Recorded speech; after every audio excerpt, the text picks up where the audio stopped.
Coming to you from the city of the weird.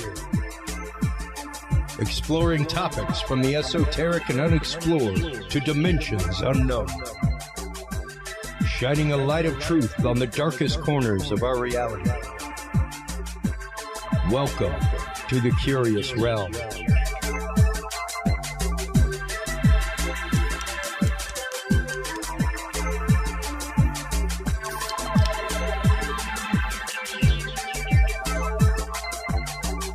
Well, hello everybody, and welcome to episode 37 of The Curious Realm. Chris Jordan here, coming at you from Austin, Texas. I hold in my hand this month's edition of the MUFON Journal, Is Bigfoot an Alien Race?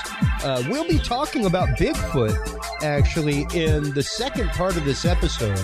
Our good friend Craig Woolheater is our pre-recorded guest for tonight after a commercial break. Our great and good friend of many, many years, Billy Joe Cain from Radical Empathy Education Foundation, as well as PB&J Learning, is on the show tonight in the first part, live here in the studio, to talk about human trafficking, that scourge of humanity that we hear so much about, but I think a lot of people misunderstand. We tend to get it confused with other things. So we're going to talk about human trafficking, what it is, what you can do to help educate your family, help educate your friends, help educate your teachers at the beginning of this school year. If you or your school or your child's school is not doing a human trafficking workshop this year, we're going to tell you where you can get a hold of Billy Joe Cain and the Radical Empathy Education Foundation, as well as PB&J Learning, so that you can come by and have that done and make sure that everybody understands, because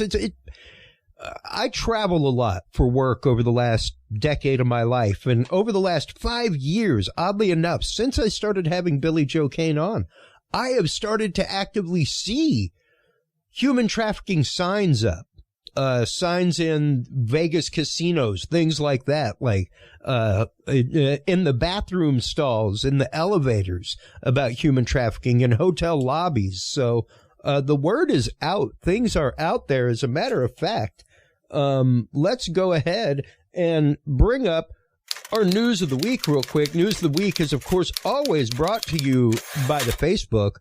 Stop on by, join the Curious Realm group on Facebook. That is how you can join the conversation and get all of these great articles. I tend to news bomb Facebook about every few hours, which is articles upon articles. I would agree with that. I would agree.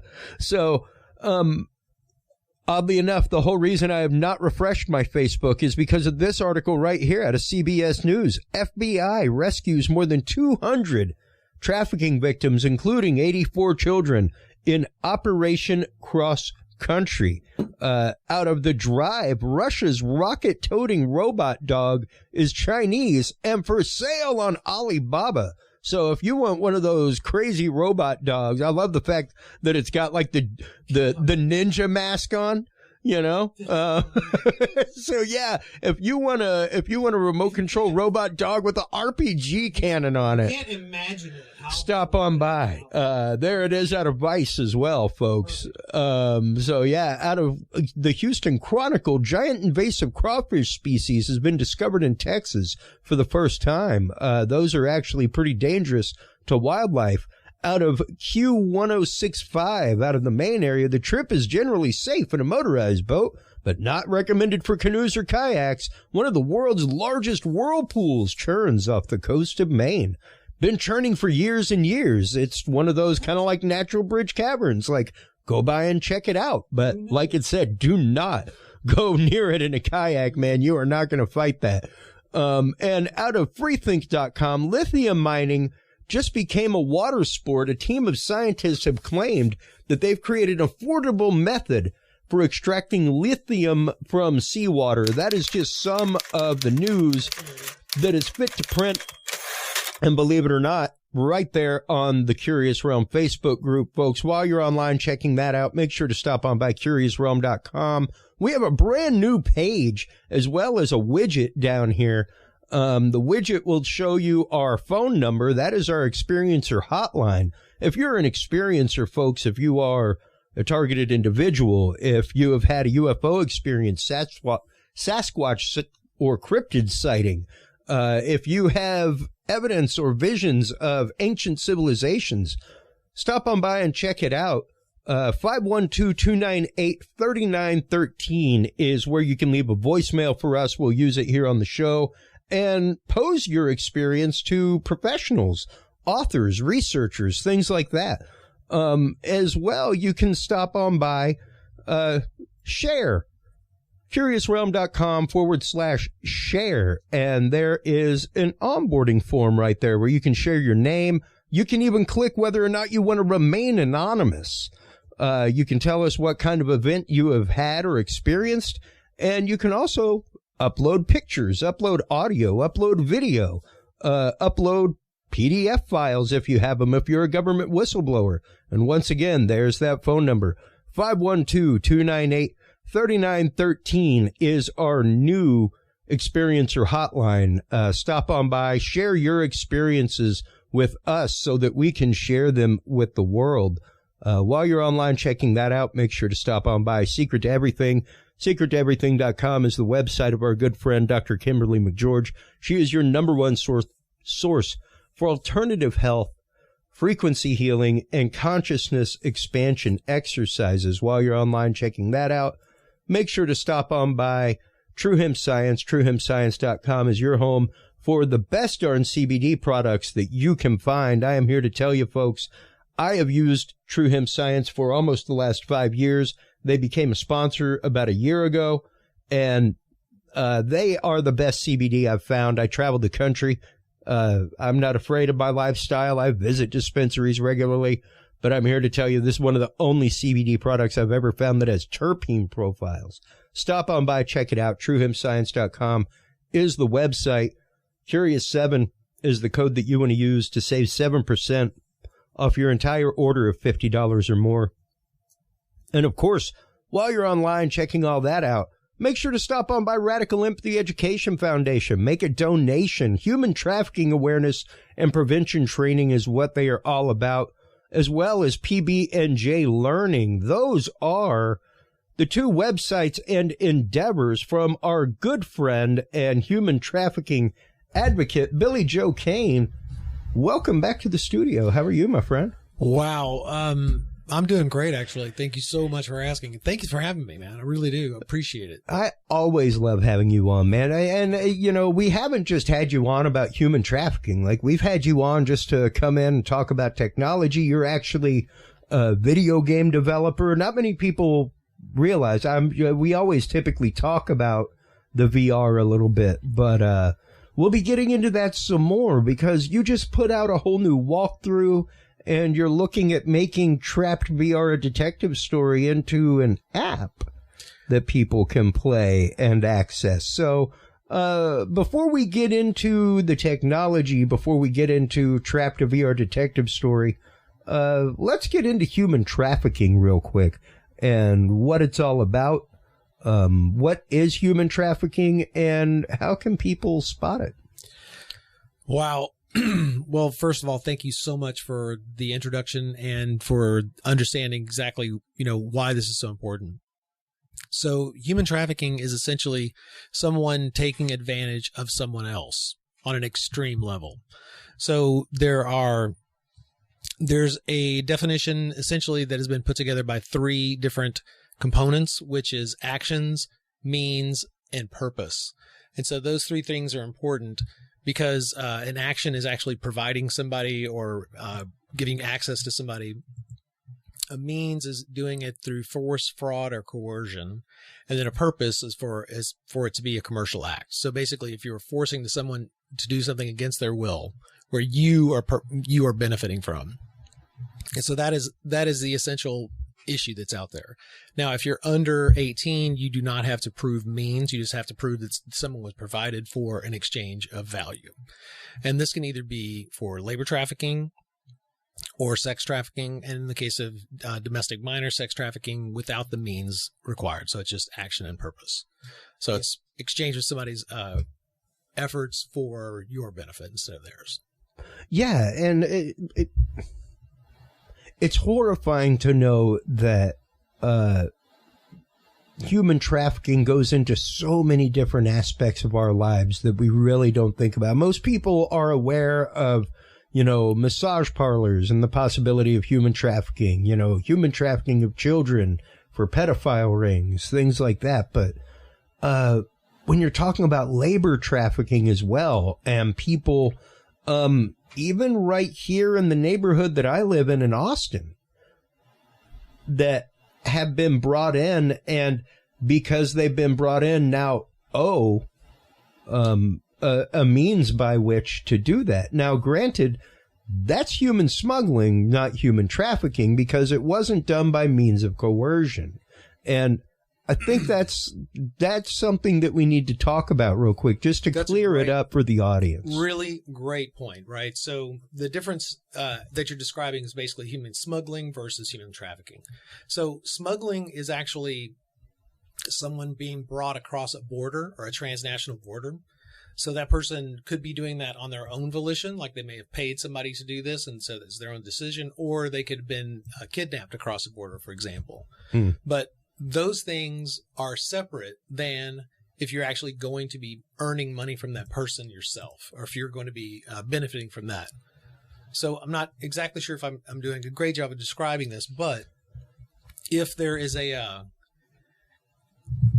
probably should start over on that one. So I want to make, That's okay.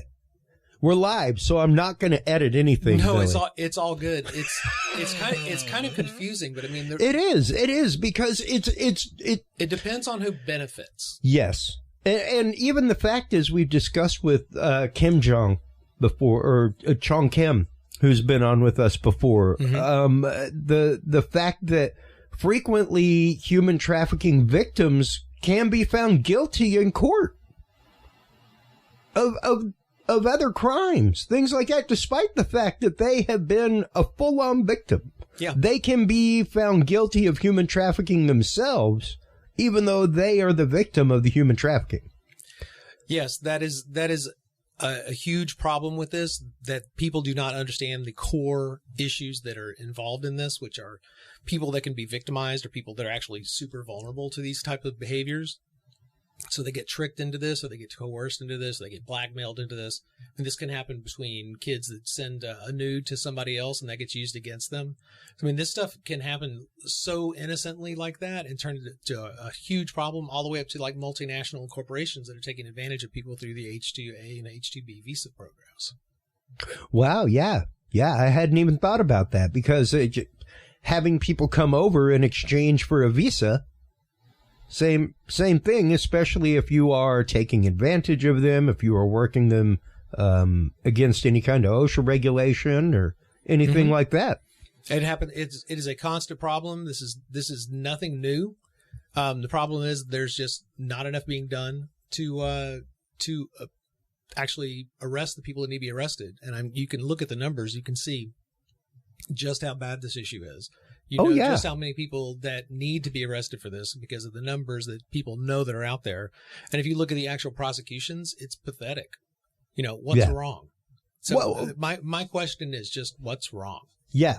Yeah. And granted, that I don't want to get political. I'm not going to get political. However, I will bring up the fact that we brought in a long time ago some really hard legislation that was supposed to help stop minorities and people who were smuggled across borders, things like that, illegal immigrants, from being taken advantage of in kitchens and other workplaces, things like that. And once again, it's one of those, every once in a while you'll hear about a raid or something like that. But you never hear about the jail sentence. You never hear about the teeth being applied. You hear about this situation being handled with kid gloves because it's a political topic, and things like that. But dude, let's get honest here. Yeah, because this goes. Well, you're indignant. How many people knew that the people at the bottom were being enslaved? Mm-hmm. How many people all the way up to the top of corporate knew, where that cocoa came from, where those diamonds come from, where that lithium comes from? I was just about to say exactly where that. the cobalt comes from. Yep. Okay. And in case of China, there's a whole mixture of where the cotton comes from. Where the human organs come from. Well, I don't even want to touch that one yet. Just thinking about just cotton, for example. Yeah. What they've done is they've managed to take the places that they believe are created by slavery, or the prices that are created by slavery, are mixed in with a bunch of other different groups, so you can't tell what supplier you got it from.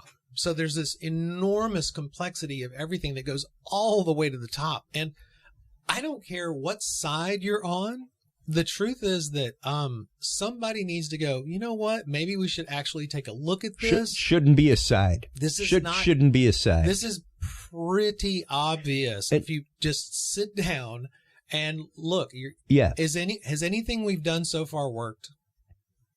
What are we doing wrong? Yeah. It seems like it's just getting worse and worse, and I don't see anything getting any better, honestly. And I hate to say it that way, but I know there's so many people that care about this, but the reaction is just it's not working out. And we haven't found the right thing that scales. Well, and now granted, because this is education based. It is. This is an education issue.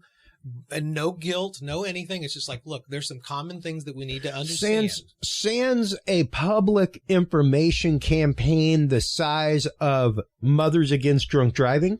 Yeah, that's it. Or lobbying the way that, Just Say No to Drugs was done. Until it is lobbied on that level, Billy, it's a headline that pops up every once in a while. I know. And the sad thing is, anybody who listens to this show knows that I've got a news and politics award sitting over my shoulder from the previous incarnation of this show. Earned every bit of it. Because of topics like this. And the thing is, smooth, I will post at least 3 human trafficking articles a month.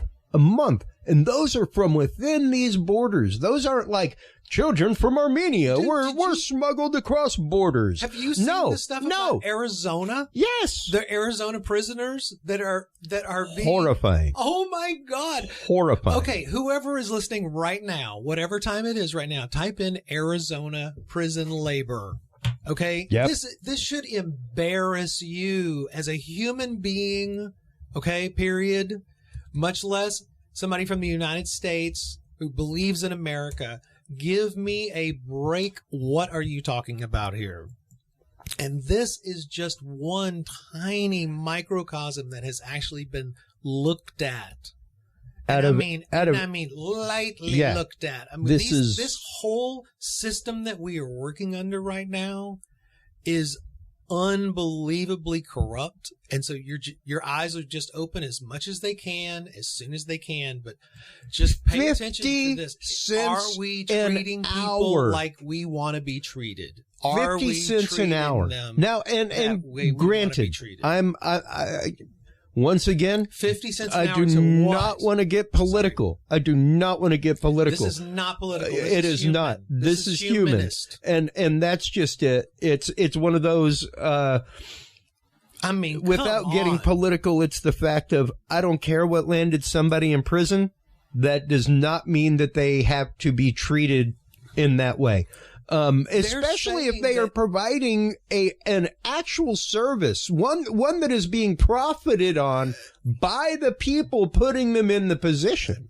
That's right, because that's paid for by the tax dollar. Now, granted, these folks, in order to get into this program, have to earn their way into that program, and they gotta keep their nose clean to be part of the program, just like being a firefighter in prison. Like they use prisoners to put out the forest fires in California, stuff like that. Yes, absolutely. And they have finally gotten to the point of saying, like, yes, we need to pay them more. But at the same token, those guys, when they get out, actively have the opportunity to go join a fire department. They do now. They do now. That took almost 20 years it did. of that happening. It did. So, I mean, there's two ways, I guess, to look at this. One is that Really only one. this is an insurmountable issue that is so deep that is going to take decades of concentrated effort to try to excise from our culture. Or, hey, let's make a little difference today. Yeah. You know, let's go, instead of buying a brand new Starbucks, let's get one that's fair trade once a month. You know, let's wait a little while before we get a new pair of sandals or a new sneakers, or Sure. buy used, one more used pair of pants or something one year or whatever, wait longer before you get new electronics. Just do something. Okay, hold on, man. There's Or There's a open limit. your entire mind. There's a to the limit, fact Billy. That, think about it. It's either going to be done slowly, or you're going to actually wake up and see that we got a lot of unfucking to do. Well, yeah, there is a lot of effery going on out there. Let's just say that. And we as a people, as a humanity, have to be willing to accept that this exists, that it happens. Yeah, it does. It's like saying that lynchings don't happen. To this day, they do. And it's horrifying. And until you admit that you have a problem, you can't fix the problem. Until you admit, I probably shouldn't drink anymore. You may have a problem stopping drinking. Like, you have to be committed to the solution. And I guess moving forward here, Billy, because you had your own experience with human trafficking. You weren't trafficked yourself, but you actively had your children groomed at one point by somebody that you know, which is what caused you to become the visceral activist in the world that you are now, and start using the talents that you had in the world of programming, things like that, to marry the experience with education. Yeah. Thanks. I appreciate you giving me the opportunity to talk about that. So Jackie and I, my wife and I, we went to a big conference in Dallas a while back, and it was for the Texas Department of Protective Family Services, DFPS. And we were honored to be asked there because it was an invite-only conference. So we got the chance to speak to so many people that were out there. And they would tell us why they were involved, in this fight. They were with they were with Child Protective Services, or they were volunteers or nurses or whatever. And they told us some stories about the people that they were working with, and the kids they were working with, and adults they were working with, that were just absolutely horrendous. And as we were, kind of sharing our stories, the thread that just kept coming through to me was that everybody has been dealing with vulnerable populations. Kids, adults, people that are in circumstances that are out of their control, and that really is like the commonality to all of this. And so, one of the things that I've always worked for is trying to kind of educate people about this, so that they can avoid this, or they can actually have it prevent it happen to somebody else. We're trying to, at least at Radical Empathy, what we're trying to do with our stuff is we're trying to educate people so that we can prevent this from happening to them, so they can actually understand the kind of vulnerabilities that they might have. So, I got started in this because I found out that when I was working on a project with a long-term friend of mine, who was my boss, he and I would be talking on the phone sometimes, and sometimes he'd call the house and talk to me or talk to my kids, and then they'd hand the phone to me or, my wife, etc. He'd known the kids forever, but it turned out that, one day, my son came to me and said, "Hey, why is he talking to me about what porn sites I'm supposed to visit?" And I'm like, "What are you talking about?" And her daughter comes to us and says, "Why is this guy talking to us about, how I'm supposed to, clean my vagina?" And I was like, that is so messed up. Incredibly long story short, I never got paid what I was owed. I got fired. The kids said that he didn't cross some line, so he totally got away with doing the whole thing. And we were told that that was called grooming. So apparently he was talking to them about, their body parts and trying to normalize talking about sex and promising them to go to really expensive places and take them on excursions and things like this. And the police explained to us that that was called grooming. And I couldn't find any resources that made any sense to me that I felt would really educate me about the situation. Most of the stuff that I found was like a PDF where you could, watch a video of somebody reading a PowerPoint to you. And so, years later, I got into, using virtual reality, and I found out that it actually could make people care if you created a situation that could connect you with the person that you were having that experience with. So, I decided I was going to build an experience that would actually teach you how anyone could become a victim of human trafficking through psychological manipulation. So I built that experience in virtual reality so you can actually meet this young girl named Lisa, and you would become, accustomed to knowing that her life was normal and regular, but this actually happened to her because she got manipulated by a boy that she met online.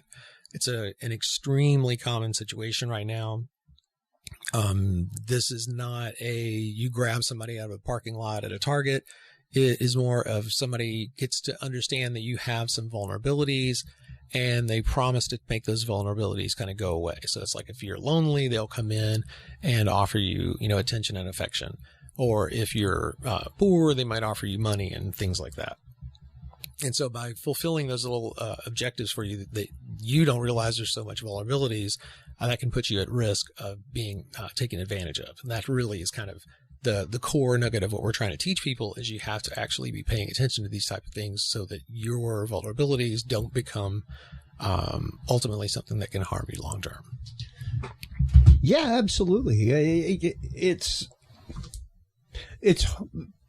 hard because there is a level of experience that is hard to translate through something virtual or through a game or even through a narration. True. When it comes to somebody being so emotionally manipulated, because it really is. Once again, that is the difference between smuggling and trafficking, is the coercion. That's true. The fact that, because you could have the exact same things done to somebody who has been coyoted over to America and is living 3 streets over from me right now, and has to go do this forced work every day for 12, 13 hours a day with maybe one water break and maybe a lunch. Yeah. And then they go back and keep working while they make no money, but they're living at a house for free. It doesn't even seem real to have this conversation and believe that that's actually happening. And yet we know it's happening to millions of people.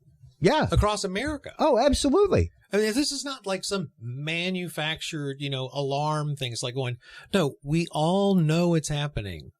Why does that not bother us? Yeah. Do you see what I'm saying? Well, and that's just it. Even right here on the game, mine is one unique story out of millions, each unique in their own way. My story, yesterday was a really bad day. And it goes on from there.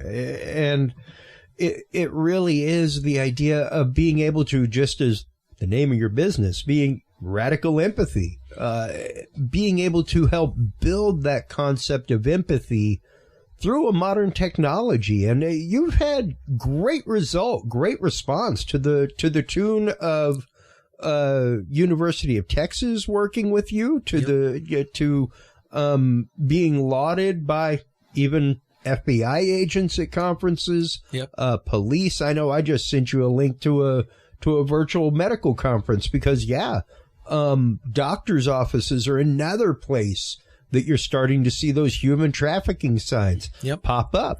We are really seeing interest from psychiatrists. We're seeing interest from churches. We're seeing interest from universities right now.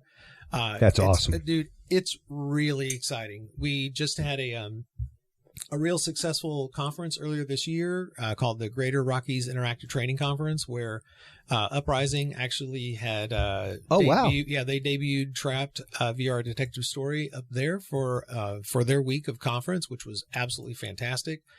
From there, we've met with people from Inside Out in Montana, and we have also met with excuse me. That's okay. With the lifeguard group out of Montana, and they are absolutely fantastic. Both those groups are great, and we are really looking forward to seeing things explode with them. They've been taking our stuff out too.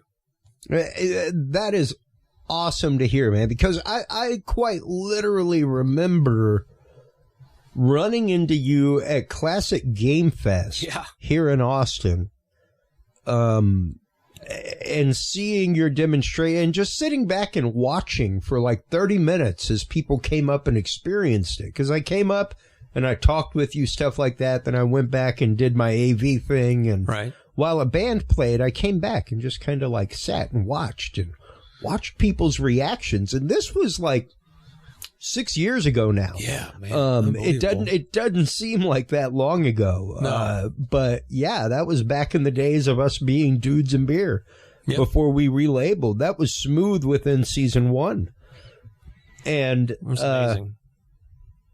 I remember you coming into the studio, bringing it for Steven to try, things like that, and really seeing the literal first generation of this technology where it was a rigmarole to set up. You had to go through things. And now the fact that you have this side loaded onto goggles, the fact that you have a system set up for people to be able to donate used VR goggles, stuff like that. Absolutely fantastic.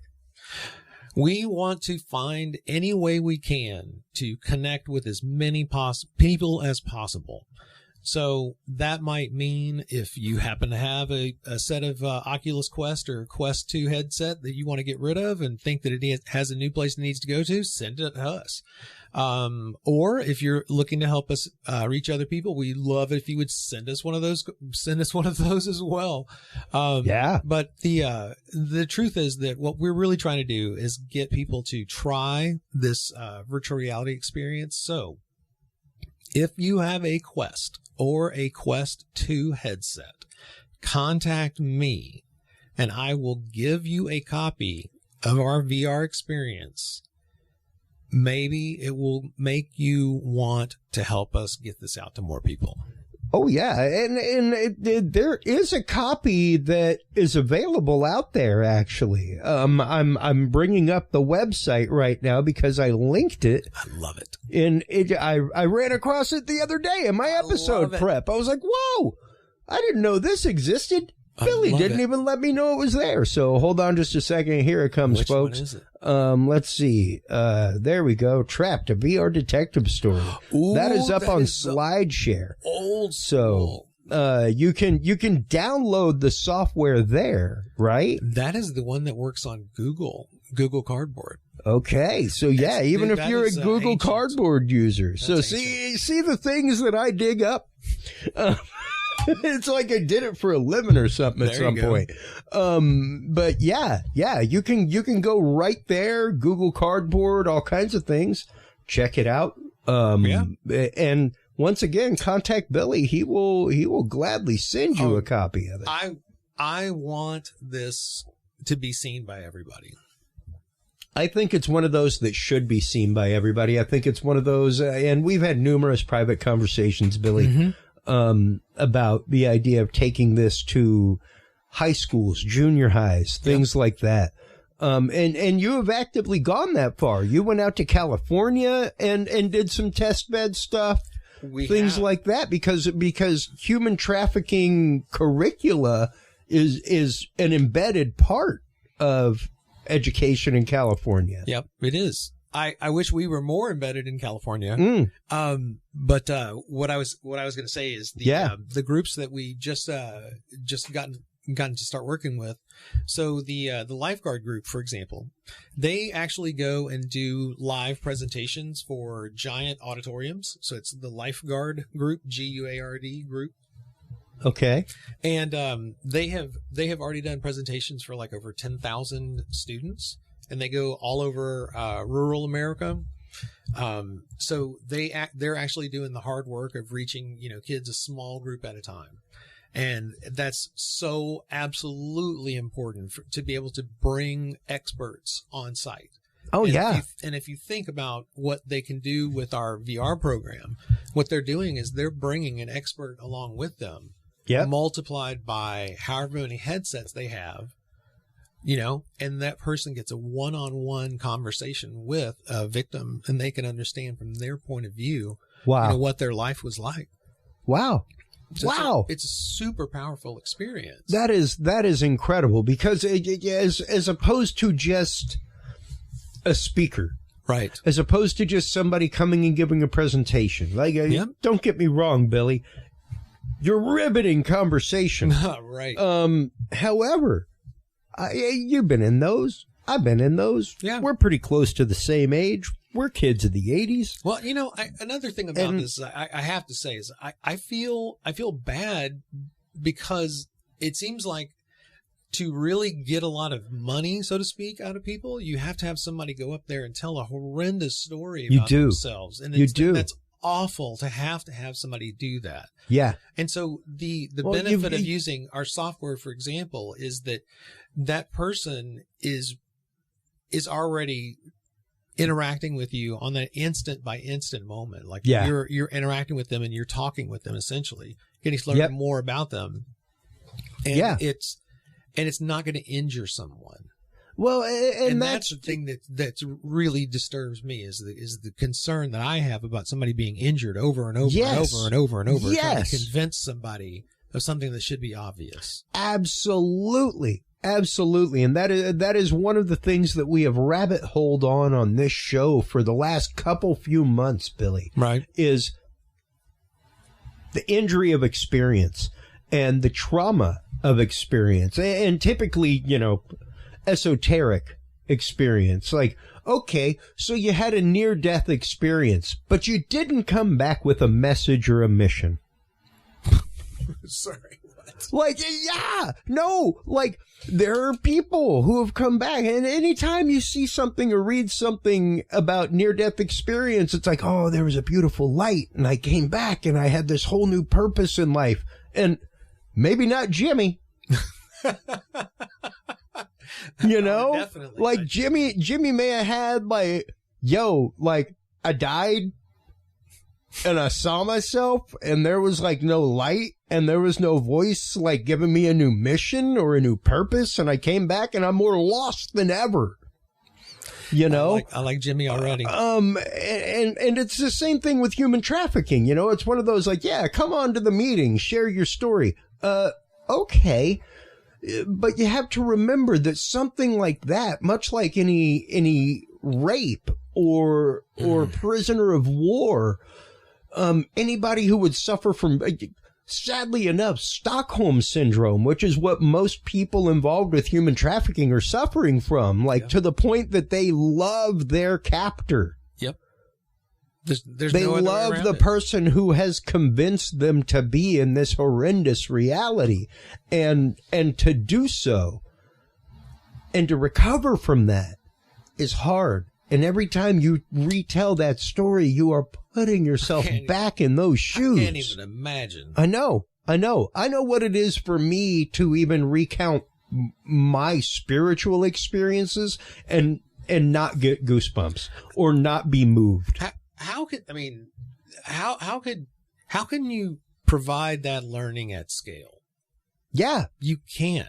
That's just impossible to do. And I mean, you'd have to have how many people crossing the entire universe all the time that were never injured and they would be perfectly healthy every single time they did it? Well, and once again, even to use this as a means by which to give people the experience without putting somebody through that trauma. That's what I'm saying. On a stage in front of thousands of people or in front of a camera for thousands of people to watch, which may have happened to them during their captivity, it literally is something that can cause someone to relive traumas. So even the fact of creating this to subtract that from presentation is a beautiful thing.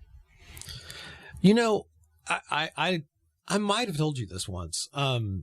In the VR experience, the girls' room, she's modeled. It's modeled to be a 13-year-old girl's room. Yep. The guy that did the modeling of the room and placed all the objects and stuff like that, he had a 14-year-old girl. He said it was very difficult to work on this. Wow. He can only work on it for a couple of hours a week. Wow. Yeah, I bet that would be hard, because you're literally trying to put the same, mirror image that situation over the life that you live, Yeah. I did not realize that while he was working until he told me. He was like, it was a couple of weeks in. He was like going, "Hey, I just need to let you know this is taking a little longer than I expected because I'm sort of freaking out." Well, and granted, like you're a game designer. A few of our listeners are game designers. A couple of our guests have been game designers. Mm-hmm. I myself am a music designer and sound designer, things like that. So, yeah, like I definitely use my own realm of experience and my own world as a springboard to my art, into what I'm creating, into what I'm making happen, So it was one of those. Hey, I have to interrupt. Wait. Turn on Bluetooth. Okay, hold on. Turn on your Bluetooth. I'm turning on my We Bluetooth. have David Deeds from PB&J Learning coming on. Dave, what's up? Let me turn on my Bluetooth. Hilarious. Turn on Bluetooth and look for Rodecaster Pro. Okay. I'm so excited. That is hilarious. It's my first call in. Thank you so much. Okay. Look for Rodecaster Pro on your stuff. Can I get a test? Dave.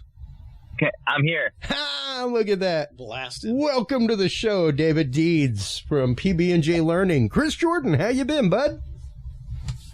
I am doing just wonderful. Thank you so much. I was just calling in to say hello, and then look at me. I'm on air. You're on air. Just that easy, man. I make dreams happen. Oh, well, sir, this is more than a dream. This is a dream come true.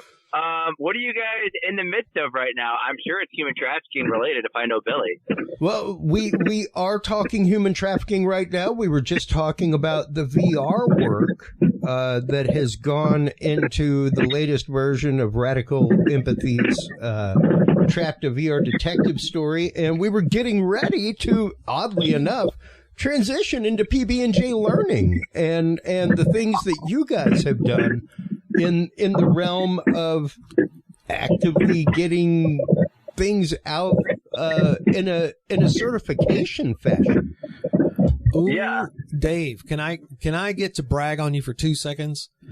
I mean, absolutely. Go ahead. Make dreams happen. That's what we're talking about. I want you to explain once and for all what it was that you brought to life as your capstone project to get your doctorate. To explain that in enough detail that anybody could understand it. Okay, so to get my value out of the doctorate and to sound like I have a doctorate, I will tell you that I investigated the criminal justice instructor pedagogy in the classroom for criminal justice instructors, right? So that's the fancy title. In reality, what I did is I just wanted to find out how criminal justice instructors were teaching about human trafficking, if at all.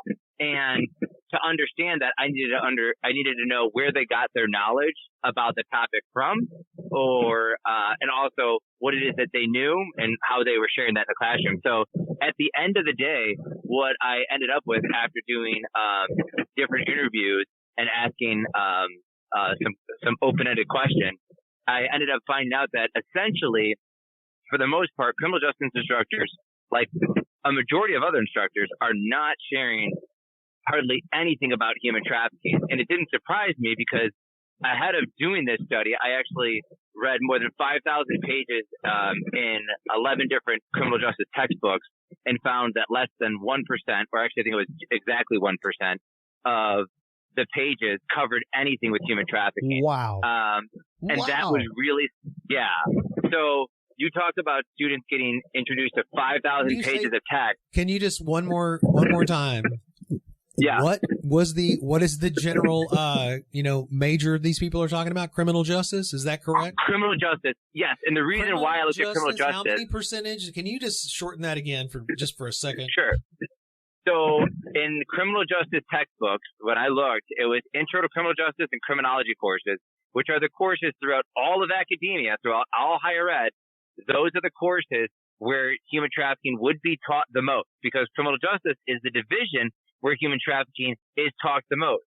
And in that division where you would see it the most, in these classes where you would see it the most, the books that were being used for those courses, only 1% of the pages had any content to do with human trafficking. And that doesn't mean that the entire page was covered with content. It just means that it mentioned it. And mentioning could be any... Yeah, I could go off on a tangent. I think I am going on a tangent. Have you made that simple enough? Come on, Dave. You have, make it simpler. You have full right to go off. Once again, as we've talked about, how much more complicated can it be? It's not being taught. I mean, what 0.00000? It's hard. That's it. Well, number one, much like the fact that we have no law to prevent the government from experimenting on the populace, we have no law against human trafficking in and of itself in that way. We have a definition of human trafficking, but it's not like we have, it's not like we have for illegal immigration. It's not like we have for, like we were talking about, smuggling of people to come work in a kitchen or something. Well, Chris, like that. I would actually challenge that a little bit just because of this. So in 2000, there actually was a law defining what human trafficking was, and it is fairly simple if you know it. It's just that there has to be an action, a means, and a purpose. And we break this down in PB&J in our essentials course, because it is a thing that's so commonly confused, because so many people, when they think about human trafficking, they think about just what you were saying, smuggling and kidnapping, and they forget these things like coercion and these things like vulnerabilities and risk factors. That's right. So that's why the PB&J course is really so important, because you could spend $100,000 getting yourself a 4-year degree and say, I know everything there is to know about criminal justice. And you would have been taught maybe one page about human trafficking. And then when I told you that there was a law on human trafficking, you'd say, I don't believe so. And many people would say that. And even if they said that there was a law, most people, like the instructors I talked to, focused on sex trafficking. Yeah. They might know that labor trafficking is a thing, but they can't give you that definition. So, 15 minutes into the PB&J course, you already know that definition. We hammer it home. We give you an activity. We show you examples. We have big things flashing on the screen. So it really is, it was really pretty alarming to me that in 15 minutes, we could have a course that could teach you that there is a definition of human trafficking, whereas there's these different college level courses, and they were doing nothing to make sure that you knew about human trafficking. Well, and I guess I just gave them more credit. well, and granted, what I'm getting at is the fact of we have laws in place that, as Billy and I were talking about earlier before you joined the conversation, you should have teeth and should count when it comes to human smuggling, when it comes to, what's called a wet kitchen or that kind of situation where you are literally profiting off the back of illegal immigration. Those were passed like, good God, I was in high school, man. It was like 1992, 91. Those laws were passed, all right? We don't need any more laws necessarily. So, what you need is the enforcement of the laws. Now, however, when it comes to human trafficking, we have the obfuscation of a topic that was finally, as you said, David, defined as different. However, still so obfuscated that the victim of the human trafficking can be found guilty of human trafficking. That is definitely spot on. Of trafficking themselves. Right. Well, and I'll say this as well. The criminal justice system itself works against actually helping victims. And here's the reason why. It's a system. If I'm a prosecutor and I only have a limited amount of resources, and the cases I want, and let's say that you have some political,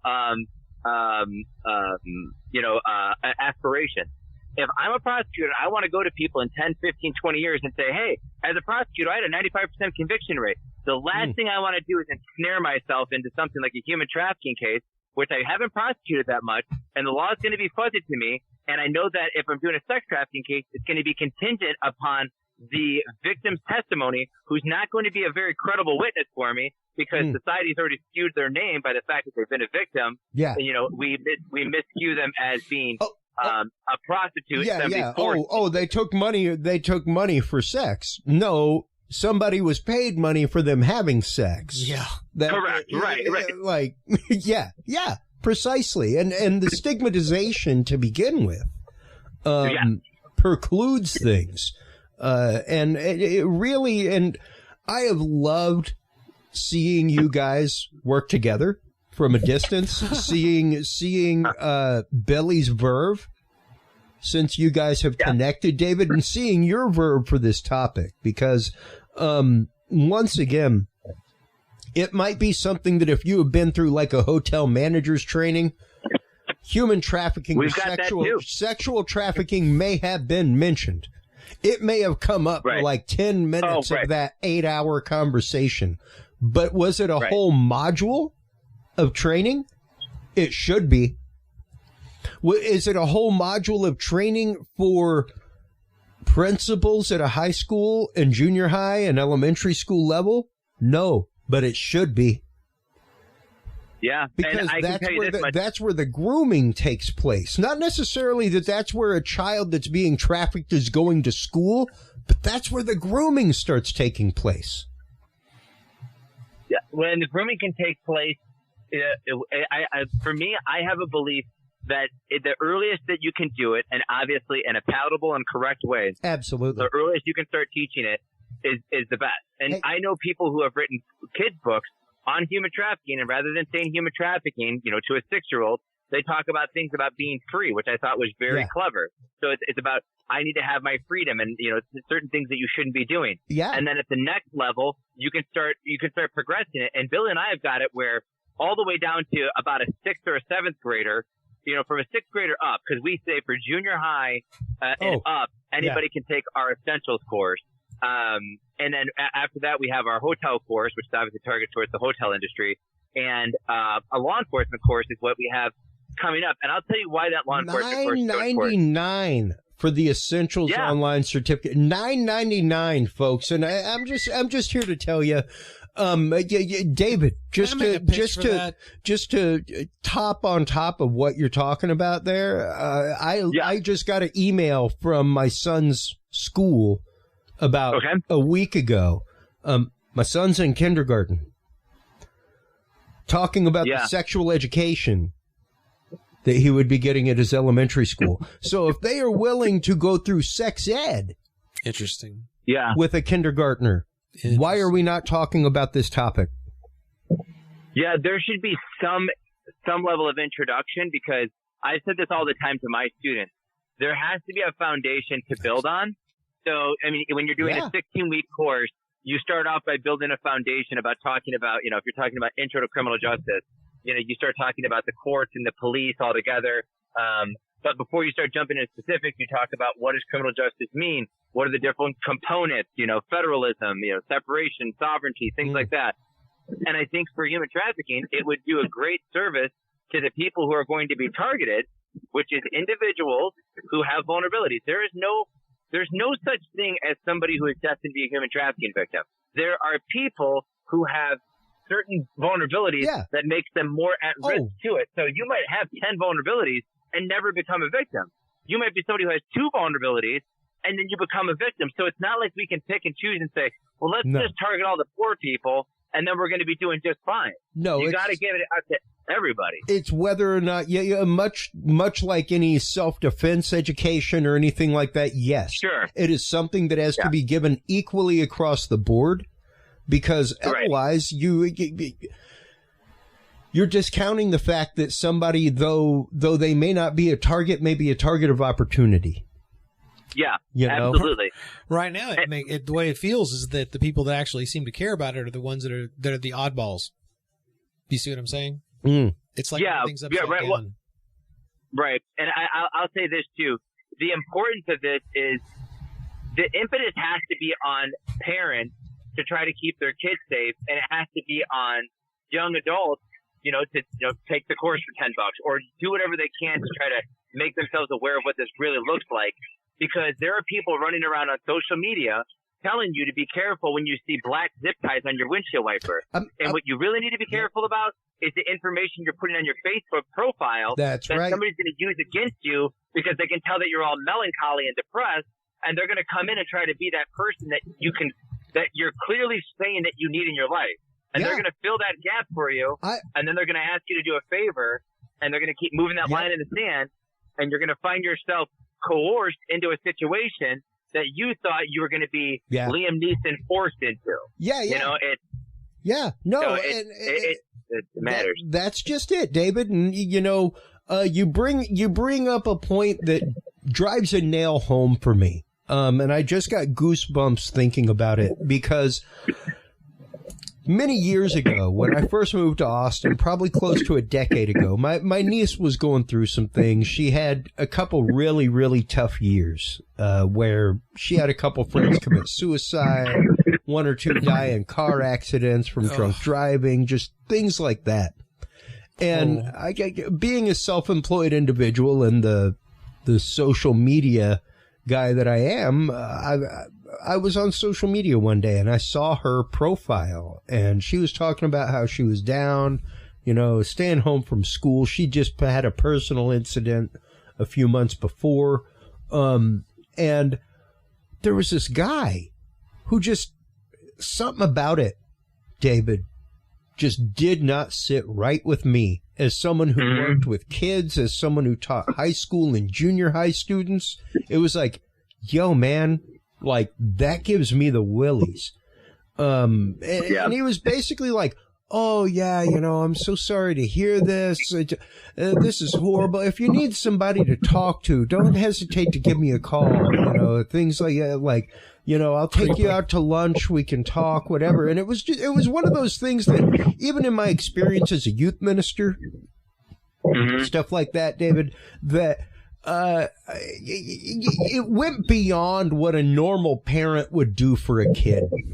Even if you knew the kid, like what you would do on social media. Maybe you'd give him a text if you saw it, but you wouldn't be shouting that out on social media. So I texted my brother and I was like, hey man, I know you're busy, you're selling tires and stuff, but you may want to check your daughter's profile on Facebook. Like, there's this dude who just popped up and he seems, like Billy said, it seems like he's kind of creeping.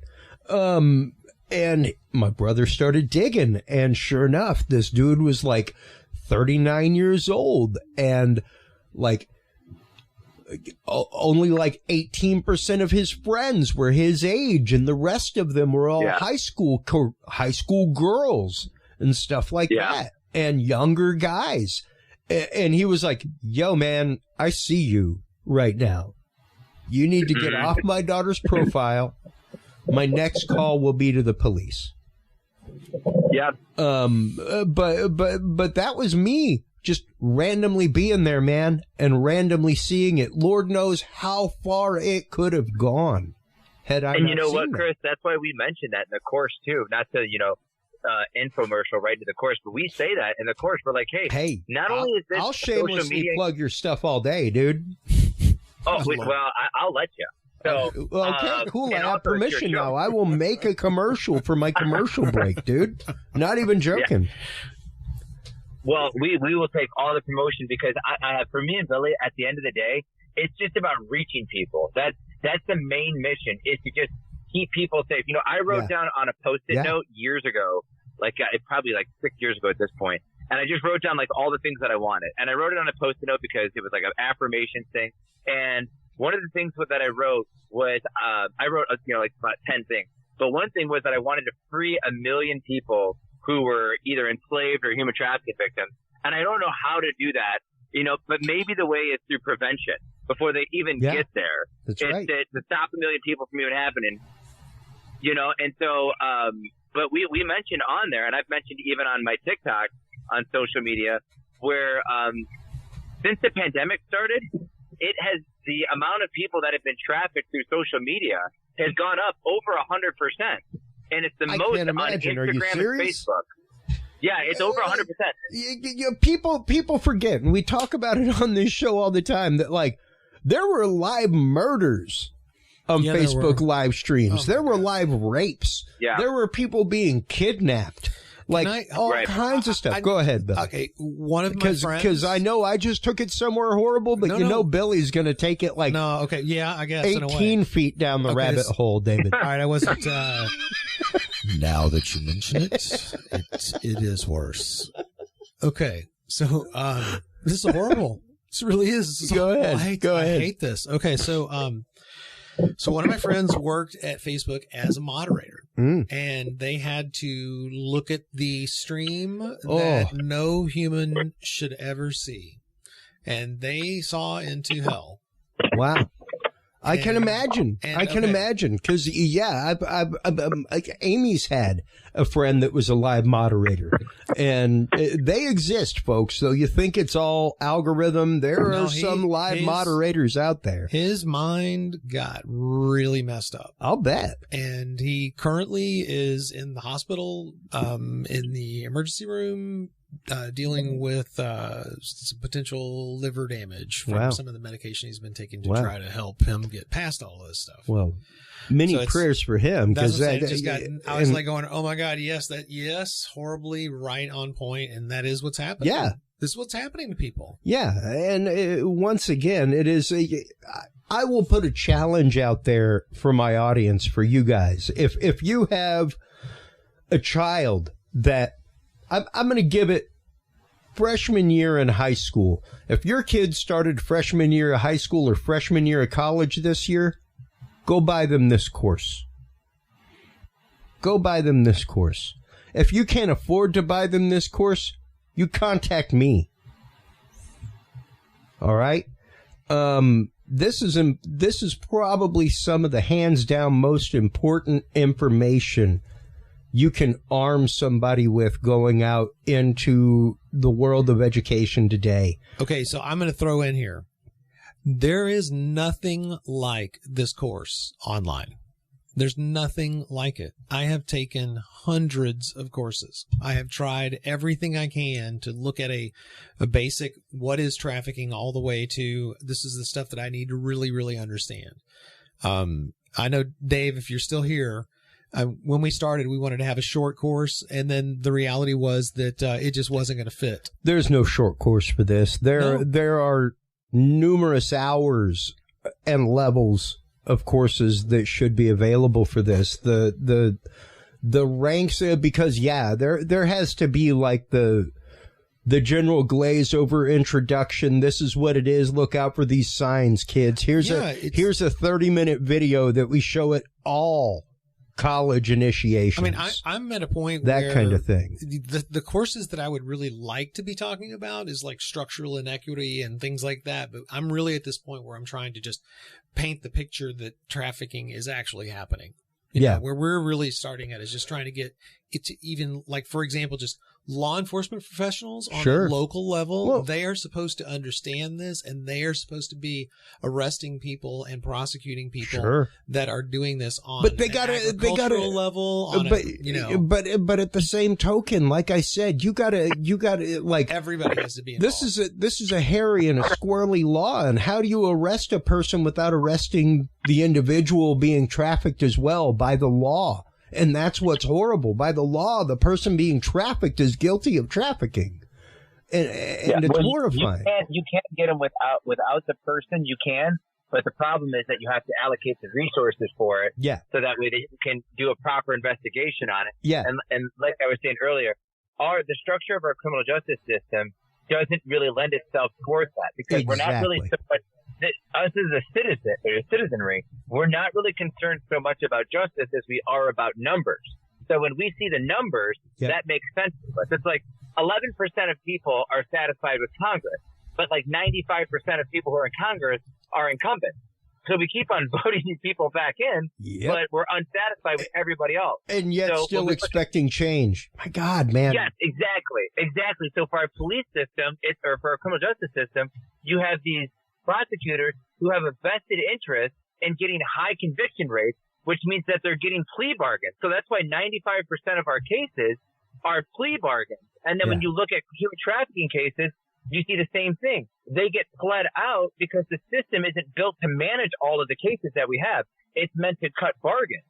So when you break down the numbers, as I have, because I am who I am and it's just what I do for fun, and I look I need across, you to rewrite that blog for me, Dave, please. Go ahead. Oh, 100%. Dude. And one of the counties was in Texas. They looked at Cook County in Chicago. They looked in San Diego. They looked in Texas. And what they found in these different counties was that the prosecutors were cutting deals like they do with all cases for human trafficking cases. And you would think, well, these are the most egregious. They shouldn't do that. And they would end up putting it down like, it's great to have a law, but you gotta make it have teeth, man. You gotta make it have teeth. At the end of the day, here's the thing that I would leave people with. Instead of all that blah, blah, blah that I just said. Sure. At the end of the day, when you keep the human trafficking case and you get your conviction on that, they serve 18 months longer than they do for the one that you let them slide on. Yeah. So if you cut them free of that human trafficking charge and gave them a kidnapping or something else, they served 18 months less. And now you translate that across the country where you've got something like just in Chicago alone, there's an estimated 20,000 women and girls that are trafficked every single year. That's horrifying. I'm just talking about the 18 months is horrifying. That's it? That's it? Yeah. Right. Well, it's 18 months more. So that means, but even at 18 months more, dude, you're still getting out of parole at the same time. You're still having a parole hearing or a release hearing at the same mark. Oh my God. 18 months is really nothing. It's nothing. If you're talking about a 10-year, 7-year sentence, 18 months is jack. That's nothing. Yeah. I mean, at the end of the day, I could go, super deep into it, talk about how there's like organ trafficking cases happening in Texas hospitals from people who have organs transferred across the border or individuals who are smuggled across. And that might be sexier, but at the end of the day, it really is vulnerable teenage girls that are being targeted for sex trafficking, and it's vulnerable migrants that are being targeted for labor trafficking. Exactly. Now he is overgeneralizing there. There are details everywhere. Sure. Everyone is exactly right. But I wanted to make the point that everything he said was 100% right. Absolutely. But it's in context. Now, with that being said, in the last little part here, while I have both of you on air before we go to commercial, before we go to break, you yourself work at a university, David. Yeah. The good Dr. D. What? That's right. It is doctor now. That's right. I'm sorry, doctor. I say that. No. When we first had you on, it was just David. Now it's doctor. You were absolutely correct. Now I'm in debt with initials. That is correct. Now I'm not just in debt. I'm not just There's broke 3 for no letters reason. and a comma and zeros. Yeah, exactly. So my question, as someone who works at a university, is this. How does a concerned parent, someone such as myself, someone such as Billy, or our good friend J.L. Carpenter, whose son is going to college right up the road, how does somebody like that approach the college body, approach the college or the university and say, I would like to sponsor a 2-hour-long seminar on human trafficking. I would like to sponsor and provide the PB&J Learning, the PB&J Learning Human Trafficking Essentials course for every incoming freshman. Because once again, I went to a private Catholic university in North Texas, University of Dallas. Go Groundhogs. I guess really the Crusaders. But Crusaders. Yeah, there you go. That's the mascot you want. The wanted. I knew it. I knew that was the one. Hey, it's better than the chaparral. I teach at I teach at a community college, I think I might win on this one because my hometown mascot was the exporter. What the hell is that?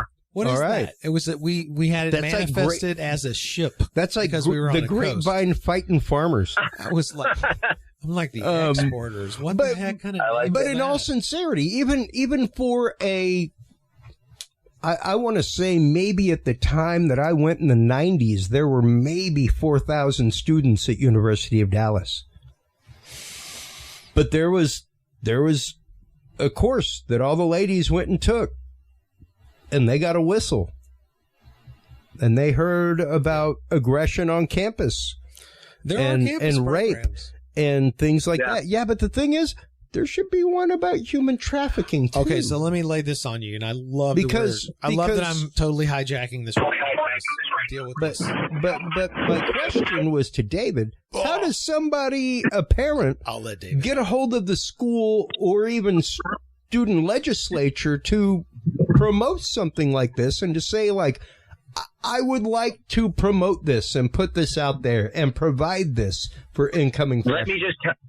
Let me just say really, really quick that I went for 2 years. I advocated to one of the schools that I teach at that they should let me teach a special topics course on human trafficking. And I gave them all the parameters. I designed the course from the ground up, and they pushed against it because they said that it widened the scope of what they wanted, what they thought the criminal justice should be. Wow. They wanted to focus on the fundamentals. So what I'm saying there is that sometimes you might be running your head up against the wall going to the bureaucracy. Well, but if you... And that's why I'm saying not necessarily doing it as a course, but doing it as like during freshman initiation, we're going to spend an hour and talk about human trafficking and be careful for this, folks. If they were really about it, I would say reach out to one, Student Life, to see if Student Life would get it in the door. And then the other thing I would do is I would look for the chair or the division coordinator who's assigning the courses. But the chair is the one that would be able to help out the most. But at the end of the day, the individual instructors have a lot of academic freedom to put in what they want to. So it would even be a good idea to reach out to each individual instructor and say, hey, look, I have a student who's going to be entering your class this fall or spring, and I'm a big advocate against human trafficking, and I know that there's this course that exists, and they designed it specifically for individuals from junior high up, and it can be used as an add-on to your course, and they'd be happy to partner with you. Here's their information. That would be one way of doing it, and then they could, come and take a look. They can always share our contact info with somebody. Really, at the end of the day, we're open to anything that's going to help move the needle on giving people information and keeping them safer. Absolutely. So anything that they can think of, I would say, I would more champion people to go and try something than to tell them the specifics, because they might have a great idea and be like, well, this is what, Dave said to do it this way. My thing is, I know that it's hard to get human trafficking introduced. It's a scary topic to people. They don't know that much about it, so they shy away from it. Yeah. When I hosted a fundraiser, I had a credit union tell me they didn't want to sponsor. They were going to they were going to pay $25 for an ad in the program for an event, and they said they didn't want to do it because they felt like it was going to be political. And I'm like, I know this is against human trafficking. I literally no less than 3 times tonight have said I am not trying to be political. Because when you're talking about when you're talking about human trafficking, it can be hard not to blur lines in people's minds, and most people do not understand that a coyote is not human trafficking. Paying somebody to bring you across from Nogales is not human trafficking. Yeah, it really is a bipartisan issue at the end of the day. I mean, if anybody was going to, absolutely, who could? I mean, across the aisle, you see a lot of support for it. I mean, blue, red, pretty much most people are going along with it. So, if there is one party that's championing for it more, I don't see it. And point in case, even on social media, I did a post or a video about labor trafficking, and somebody felt inclined to jump on there and go, it's because the Republicans aren't seeing it.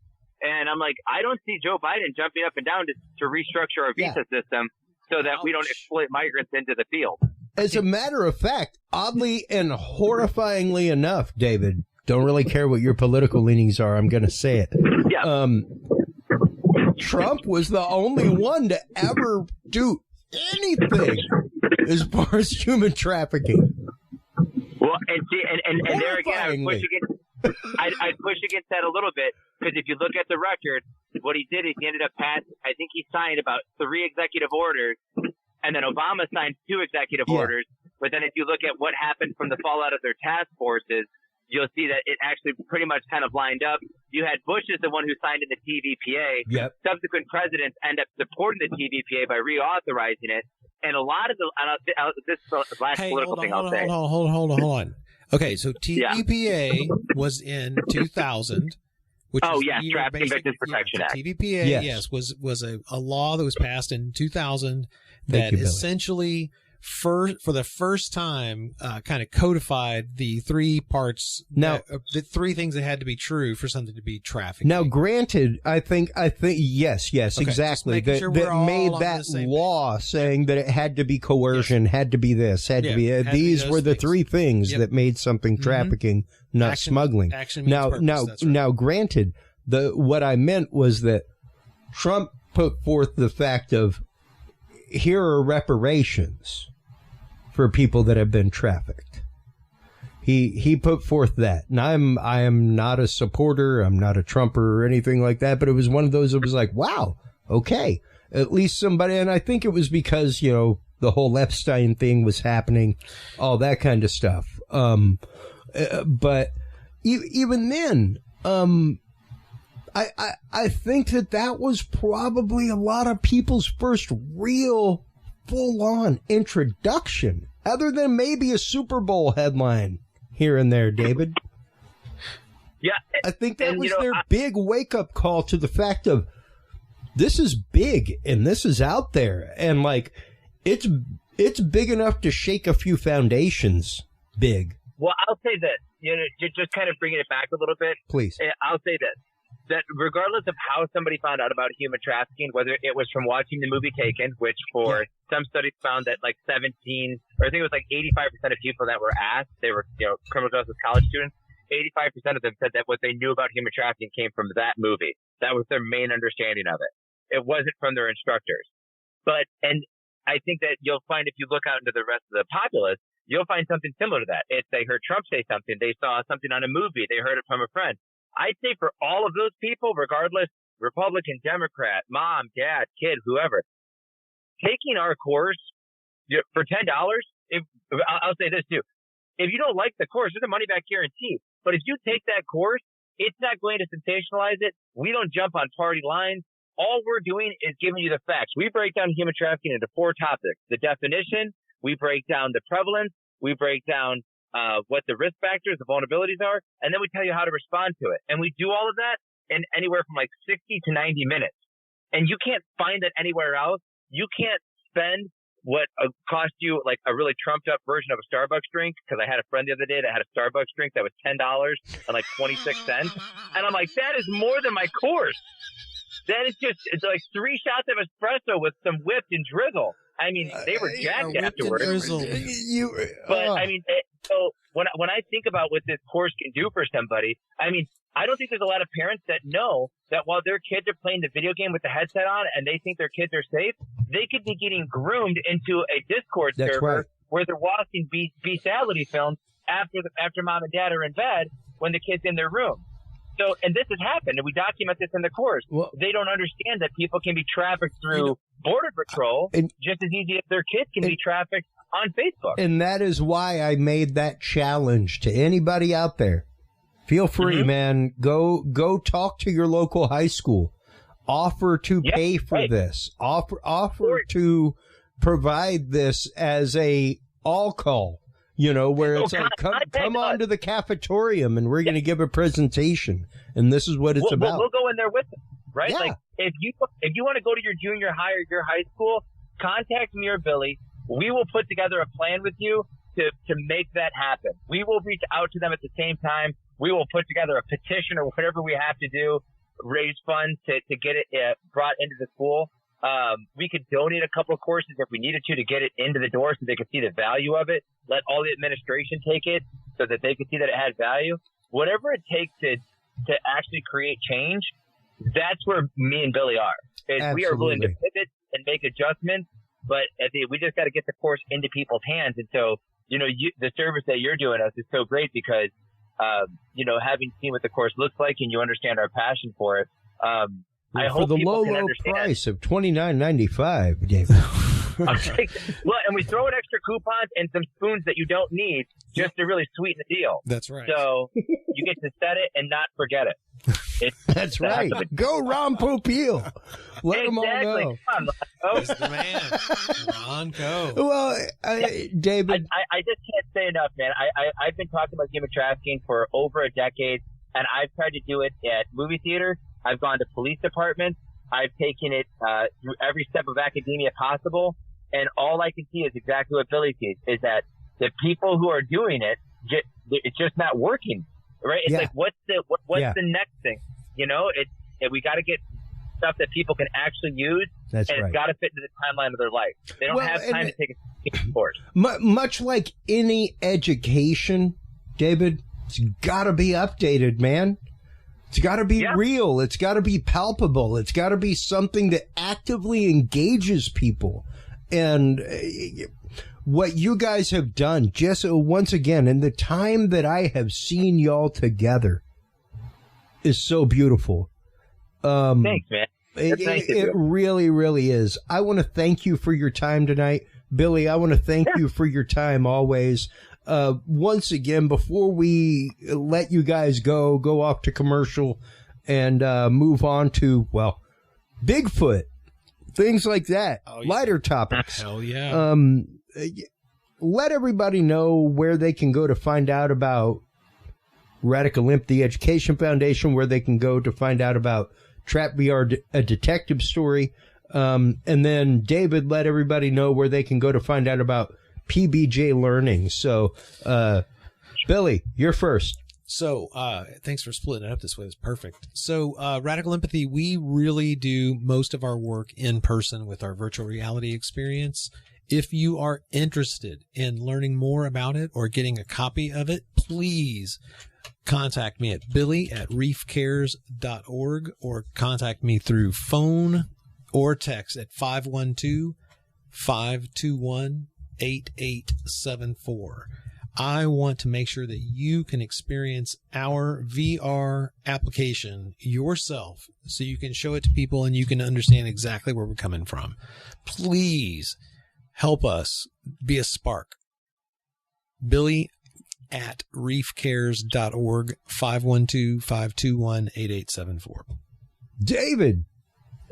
Man, mine is not going to sound that good. Billy, your voice sounds like you're reading an audiobook over there. That thing is just like Billy D. Williams. This is CNN. For PB&J Learning, that's it right there. PBJLearning.com. You go there, click on Human Trafficking Essentials. You can read about the course. You can read about the certificate. It's a certified course. We have people earning continuing education credits in their field. So go ahead and take it. If for whatever reason you take the course and you disagree with us, you didn't find value in it, we're happy to give you your money back. We have not had that happen yet. Everybody who's taken the course has enjoyed it. We've seen increases in knowledge from people taking the course when they finish, an average 40%. So there's definitely a reason why we haven't heard back, because people are gaining something from the course. So anyhow, pbjlearning.com. Go there. You can find all the information you need. My number's on there with, or my email's on there with Billy's, and you can get a hold of us, and we are happy to work with you, to bring that into your school, church, or any organization. I'm speaking, and being a moderator at 2 different events, once for a religious group and once for a medical group. And, I will be setting up Radical Empathy's, headsets at those events. That's going to be here in Illinois. But also, I'll be working with them to get courses out to people as well. So we can pair both of the organizations together as well. So not as smooth as Billy, but there was some information in there. So pbjlearning.com. Tell them about your TikTok. Oh, yeah. Sorry. And if you're looking for quicker information, you can find Human Trafficking Hater, which is my social media handle, if you will, moniker, on TikTok and on YouTube.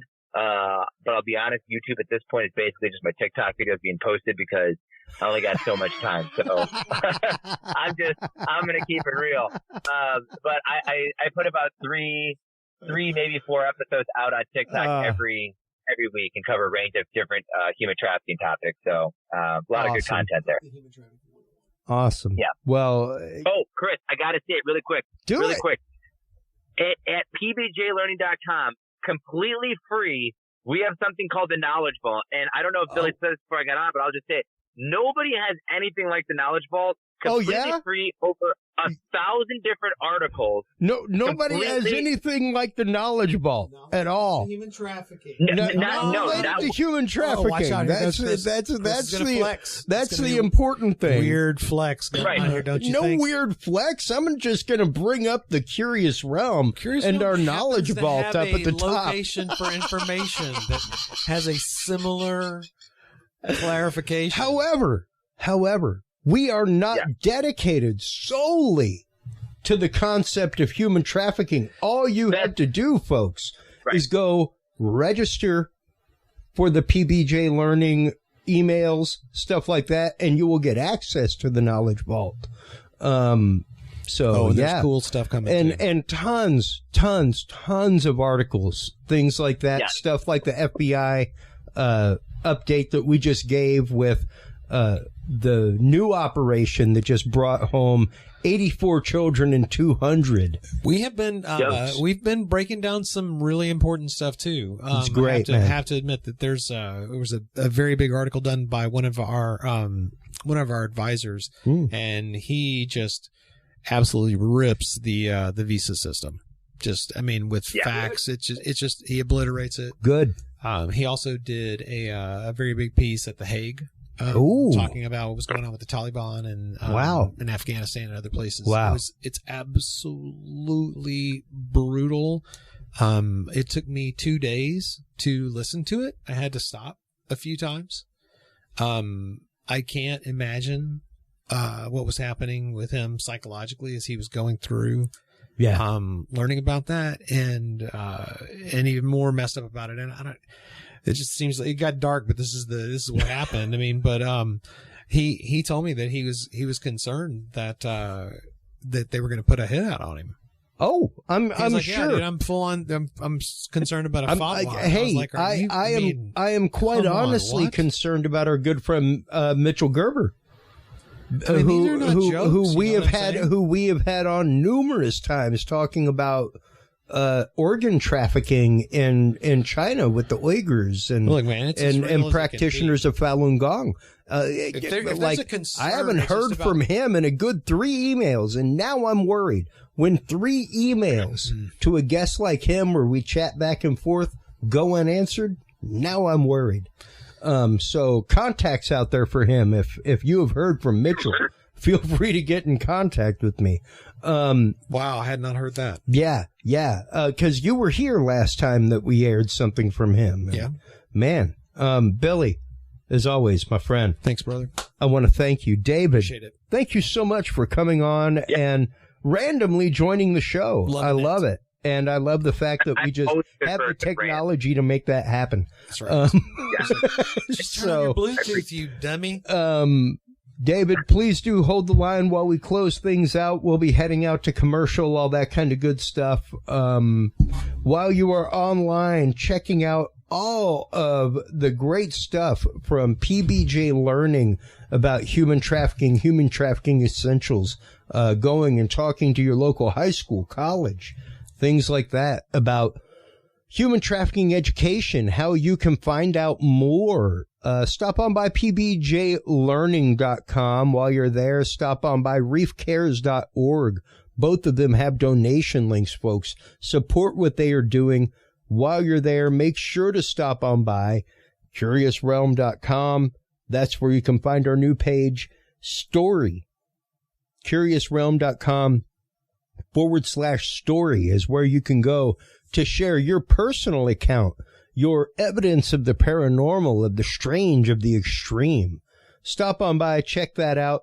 We'll be right back after this message, folks, with Craig Woolheater, the owner and founder of Cryptomundo.com, as well as the host of Texas Bigfoot Conference, Texas Bigfoot Film Festival, Texas UFOCon, Falcon Monster Festival, which we just came back from all of a few weeks ago. So when we come back from commercial, we'll be talking with Craig Woolheater about his experiences with Sasquatch and Bigfoot and what brought him to bringing communities together like this and really being on the forefront of these communities coming together in the online world. Right after this, folks.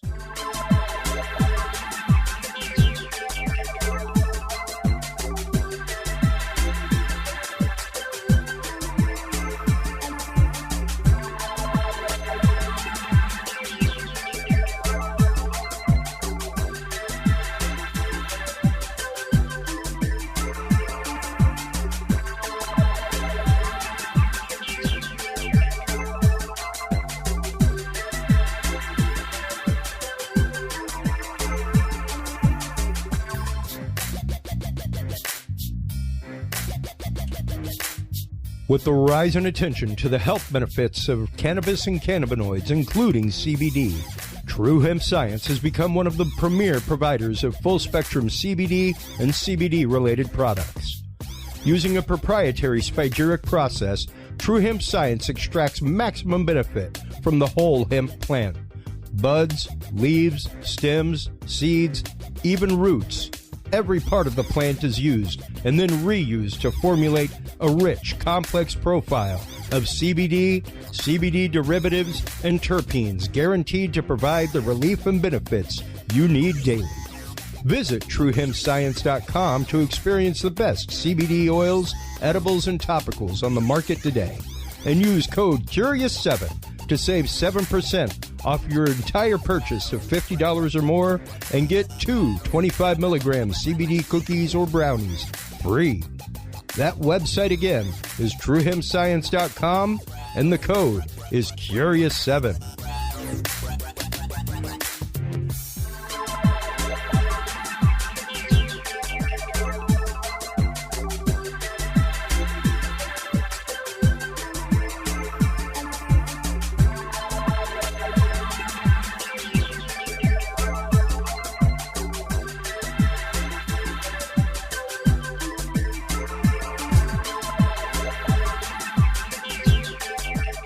The Curious Realm Podcast is your source for the latest and greatest news and events in the world of the paranormal, esoteric, and forbidden knowledge. And there's no better way to spark the conversation than with items from the Curious Realm store. Choose from fan favorites like hoodies, mouse pads, coffee mugs, and more. Buy books and items from your favorite Curious Realm guests. Get your hands on the latest gear for paranormal investigations and experiments we discuss on the show.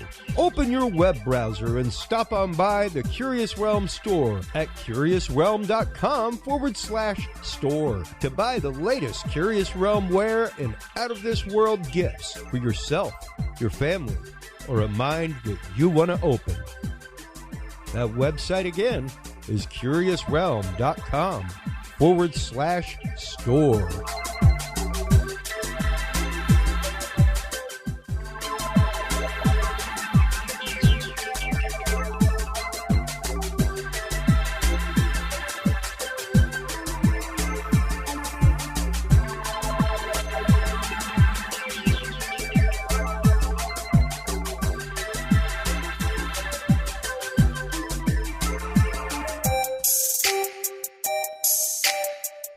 Have you considered starting a podcast? Looking for a way to make your business a voice of authority in an industry? Then Podcast Cadet is the solution for you. Whether starting a podcast for yourself, your brand, business, school, church, or just plain fun, Podcast Cadet is here to help you navigate the waters of the podcast industry. Specializing in one-on-one consultation and training with industry professionals in fields ranging from podcast technology and editing to distribution, monetization, and even social media strategies. Podcast Cadet tailors their services to the specific needs of you and your podcast. Do you already have a podcast and trying to find ways to engage and grow your audience?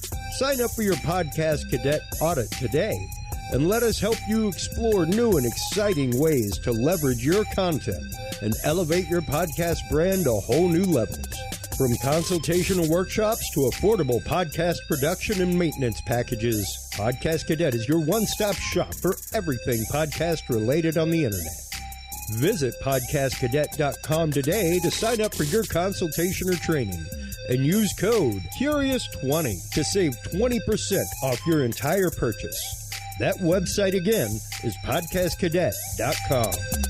Well, hello, everybody, and welcome back. Thank you so much to our sponsors, as always, WebWorks Wireless. I cannot thank you enough, WebWorks Wireless. You have been the source for all of our website live streams, the source of all of our live streams from upcoming events like the amazing International Association for Near-Death Studies, our MUFON coverage, as well as all of our coverage for the upcoming Texas Bigfoot Conference. We'll be getting into that here in just a second with Craig Woolheater. Thank you so much to our sponsor, True Hemp Science. Make sure to stop on by and check them out, folks.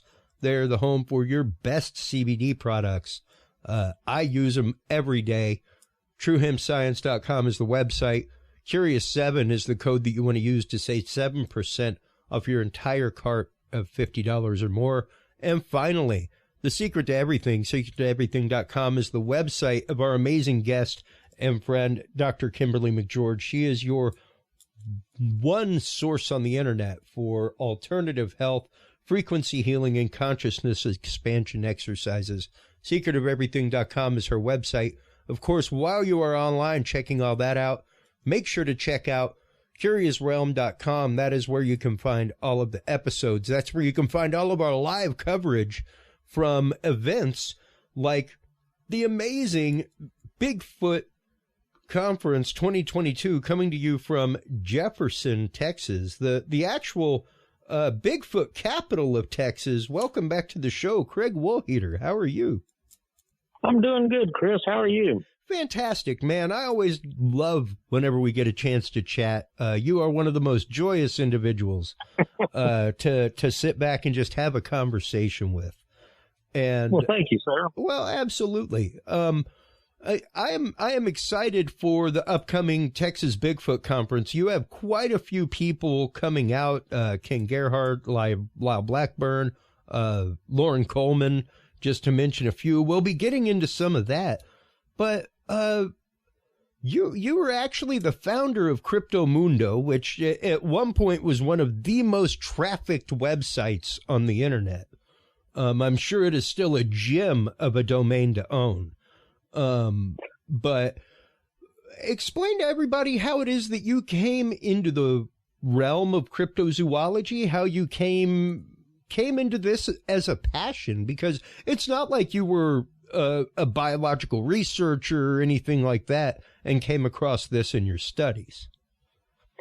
Well, my interest started when I was a kid. I mean, the summer of 1969, when I was 9 years old, I guess that dates me, huh?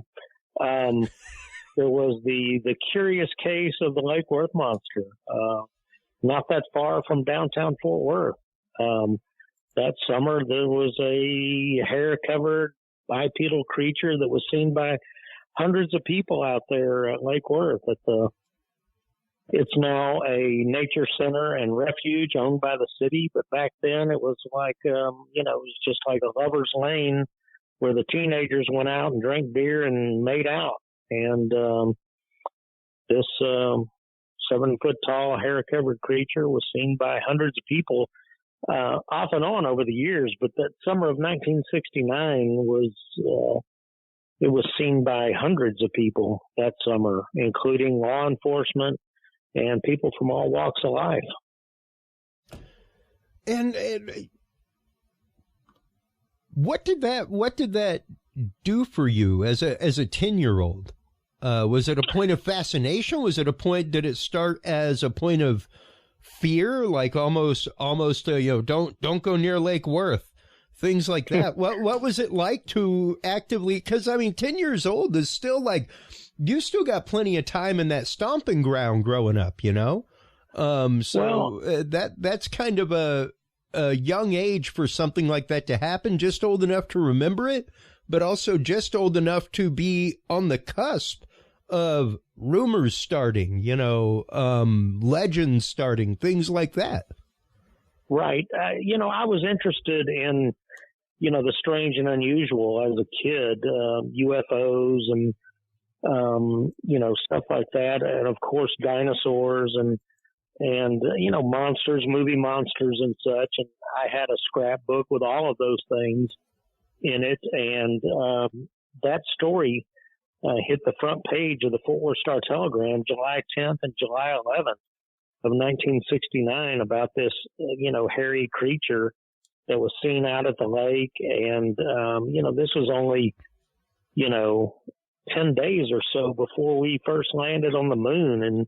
And yet the front page story was about this monster creature, whatever you want to call it, that was seen out at the lake. And, I did spend a lot of time as a kid out that way.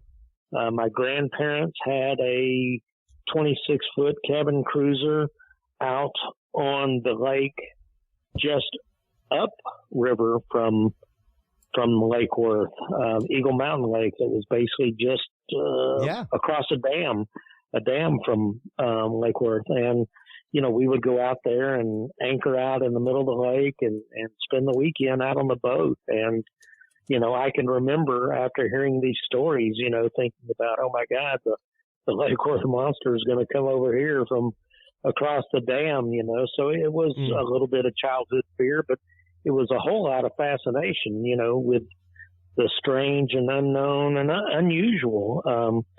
That started my interest in my active, well, if you can call it active at 9, 10 years old, in cryptozoology. But, the next school year, I got a book by John Keel that wrote the Mothman Prophecies, but this was a precursor to that, called Strange Creatures from Time and Space, that came out in 1970 about weird beasts all across the world. And the Mothman was a chapter in that book. And so that, and then a couple of years later, I saw The Legend of Boggy Creek, in its theatrical run, which went nationwide in 1973. The film itself premiered this month. As a matter of fact, I think the actual premiere date is tomorrow, now that my memory jogged.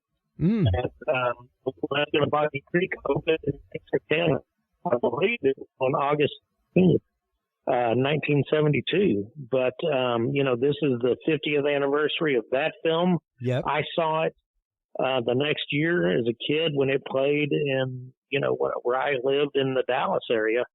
And, that just really started my interest in that whole subject. And then, fast forward nearly 30 years and a road trip to New Orleans from the Dallas area, and driving on a lonely, desolate road at about 11:30 at night on Memorial Day, 1994. And my girlfriend and I saw a strange, what I could only describe as a strange creature, as a Bigfoot. I mean, it was a creature that was about 7 foot tall, covered with hair that appeared to be gray in the headlights of my vehicle, walking on 2 legs in central Louisiana. Wow.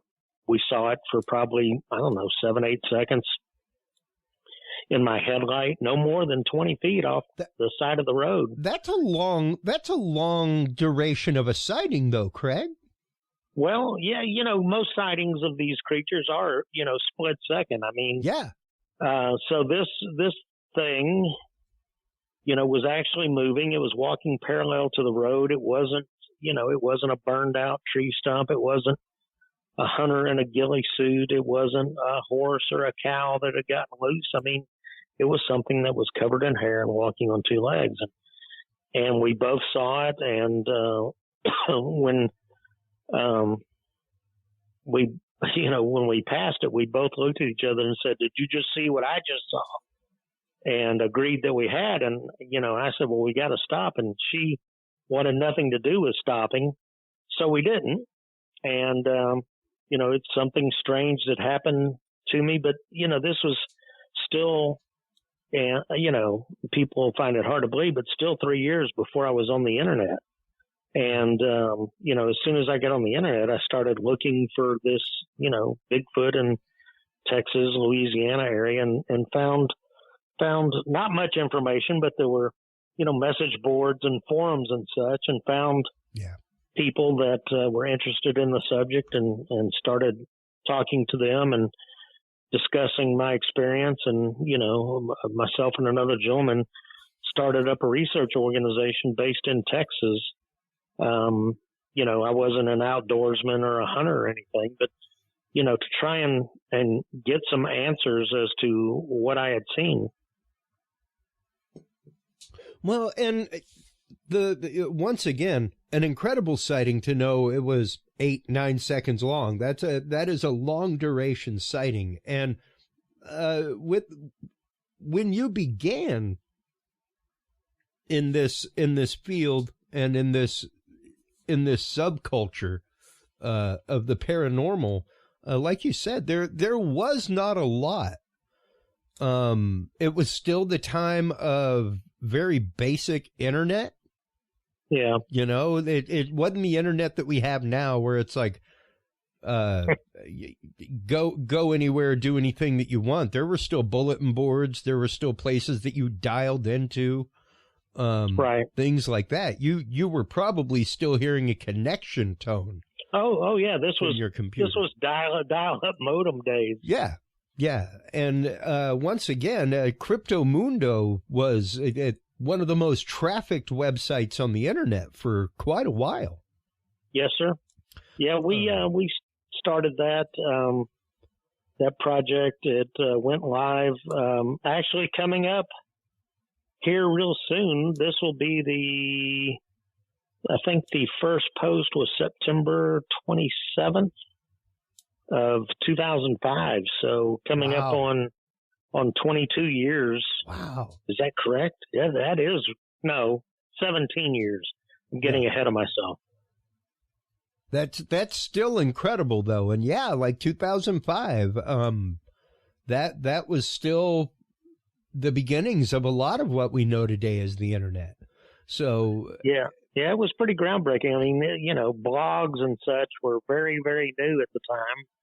And, now, when you had your sighting, did you and the person that you have it with, you say your girlfriend, right? Right. Yeah. Did y'all share it with anybody when you got back? Did you? No, not really. We didn't really talk about it. I mean, it was just something weird, strange that we'd experienced. And, we pulled off to the side of the road in a rural church parking lot after it happened and talked for about 10 or 15 minutes about what we had seen and what we thought. But, shortly thereafter we got back on the road. We were still, I think, about 5.5 hours or so from Dallas. Oh yeah, easily. And so, I had a friend that was asleep in the back seat. Actually, she had to be at work that next morning, Tuesday morning after Memorial Day. So, she never woke up. We got back on the road and drove back to Dallas. And, like I said, it wasn't something that we talked about. Like I said, when I got on the internet, I started looking up information, found a community of people, and then started telling my story to people I met that were interested in the subject. Did you share it with your family, with your friends, anything like that? Like your buddies at the bar? Like, dude, like this weekend coming back from Nolans, man, it was crazy. Anything like that? The reason I ask, Craig, is because that's kind of a rabbit hole that we've gone down the last many months on this show, is the fact that so many people do not share their story or experience until years later. Well, true. I mean, we didn't tell anybody that I can remember. Oh, it wasn't until we've had guests on this show where literally their shared experience with someone, not only did they not talk about it, but their utter silence of it, like, ripped their friendships apart.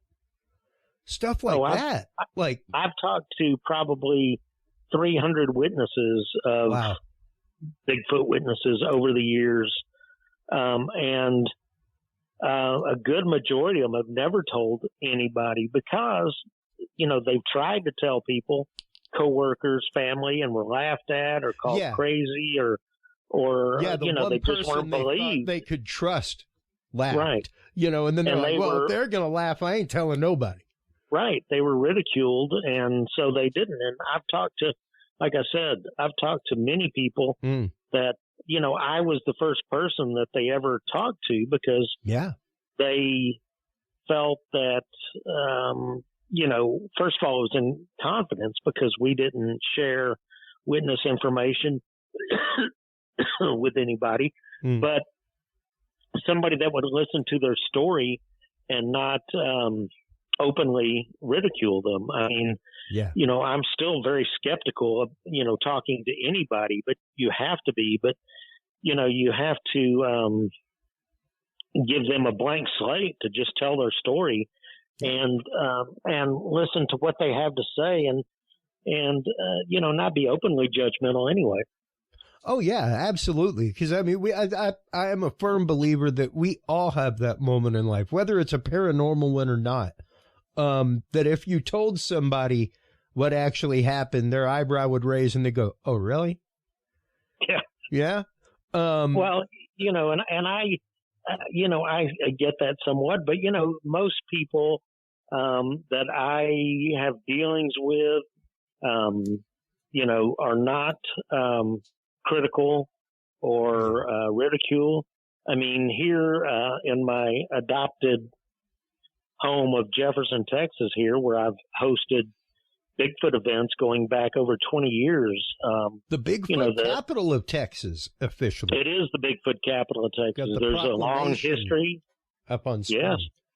Yeah, the proclamation was signed in I believe February 12th, 2018 by the then mayor of Jefferson. Yep. That states that, there's a long history going back years and years in this area. Cattle Lake is right here, which is a creepy, spooky place on its own, the only natural lake in the state of Texas. But there's a long history of sightings in this area, as well as not just around Cattle Lake, but at Jefferson and surrounding towns. There's been sightings going back years. And so, I based my conference here, and it wasn't necessarily because of that. It was because that my folks had bought a bed and breakfast here in town, and my mom was on the events committee for the Bed and Breakfast Association. So when I decided to hold a conference, I had resources to pull from, and so to speak. Yeah, I had an in, and so we started it here. The very first one, unfortunately, was September 15th, 2001, 4 days after 9/11. Oh. But we still had about 130 people or so that came out. Wow. That first day to the conference to, 4 days after 9/11 to hear stories of Bigfoot and see footprint track casts and such as that. And listen to people such as the late Dr. John Bindernagel from Vancouver Island, a biologist who dedicated most of his adult life to looking for answers about the Sasquatch mystery. We had the late also Smokey Crabtree of Falk, Arkansas, who was very involved with the movie The Legend of Boggy Creek and research into the Fouke monster for many years after that. And, local researchers and such. We had some people that couldn't fly in because of 9/11. Lauren Coleman and Linda Moulton Howe were both to fly in that weekend and weren't able to. But, Jefferson has embraced it. We have I guess it could be a life-size statue over 6 foot tall of Bigfoot here in town now. Most of the restaurants and many of the merchants carry Bigfoot merchandise. Most of the restaurants have a Bigfoot item on the menu. So, they really embraced it. I've been, issued 3 different proclamations here back in 2005. A proclamation was issued that the 3rd weekend in October in Jefferson is Texas Bigfoot Weekend. In 2016, there was one issued for the 15th anniversary of the first conference. And then, like we said, the one in 2018 that designated Bigfoot, Jefferson as the Bigfoot capital of Texas. So there's a lot of stuff here. There's Bigfoot swamp tours here on Cattle Lake. Jefferson is a cool town where there's lots to see and do.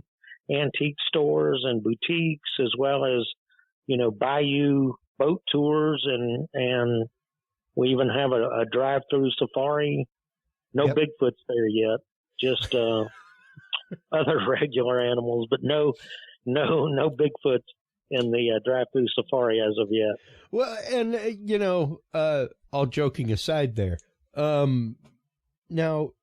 The one thing that I love is that, as we were saying, these communities, whether it's paranormal, ghost hunting, or ghost experiencing, aliens, cryptozoology, things like that, these communities were so dispersed until the internet. Right. And even now, going out and attending these shows and going to them and seeing not only the camaraderie, but the community that takes place and the story swapping that takes place between people, things like that. It reminds me a lot of, I don't know if you've ever been to Rendezvous. But like when the old frontiersmen used to travel across the country to come and throw axes, sure. Things like that, tell their bar hunting stories, things like that. Maybe do some lumberjack. Yeah, exactly. What is that? The log rolling. Yeah. It is a true culture unto itself and an expression of something and an expression of experience, which is what I truly find beautiful. That everybody's experience, every once in a while, you'll hear somebody calling someone out on something or, that's BS, but aside from that, it is one of the most supportive. Even my wife, when she came to the MUFON conference, was like, I don't think, and she does a lot of like comedy conferences, things like that. But she's like, I don't think I have ever been to a conference where everybody is this supportive. Yeah. Like, everybody. And it's true. It's all inclusive, all supportive. Everybody wants to share their story and share somebody else's story, Right. It really is an interesting slice of culture, and people like you putting on things like the Texas Bigfoot Conference, Texas Bigfoot Film Festival, you really are helping facilitate that. What is it that made you want to move from the realm of creating something like Cryptomundo, where people could go and share their experience, share their sighting, things like that, find out about sightings, to move into the realm of, I want to put on a live event? Well, back in 2000, I attended the Ohio Bigfoot Conference way back when. And again, like you mentioned, the camaraderie, the networking, the fellowship really was made to feel, at home and, part of a family almost of people there. So, my wheels started turning and I said that, hey, there's nothing like this going on in Texas. I bet I could do this. And so I, started planning. I enjoy hosting an event that people enjoy coming to, that can facilitate networking and meeting other enthusiasts, researchers, investigators, what have you, and have an enjoyable time. And so that's what I started doing, and along the way have worked with some some universities and such, and museums. Back in 2004, I co-curated a Bigfoot exhibit at the Brazos Valley Museum of Natural History in Bryan College Station. That was a popular exhibit in 2004, and then in 2006 when it opened, but worked on it for probably a year and a half with actually the University of Texas, San Antonio, that we put together a 2,000 square foot Bigfoot in Texas exhibit at one of their campuses, which is a museum that was open for the 1968 World's Fair in San Antonio, I believe, right now next to the Hemisphere Tower, the Institute of Texan Cultures. I co-curated this with the museum, which, like I said, is a campus. So it was, the University of Texas, a major university, their San Antonio campus, we put together a 2,000 square foot Bigfoot exhibit. And it wasn't, ridiculed or laughed at. As a matter of fact, at the end of the exhibit they had where people could, vote on whether they felt that Bigfoot was real or not.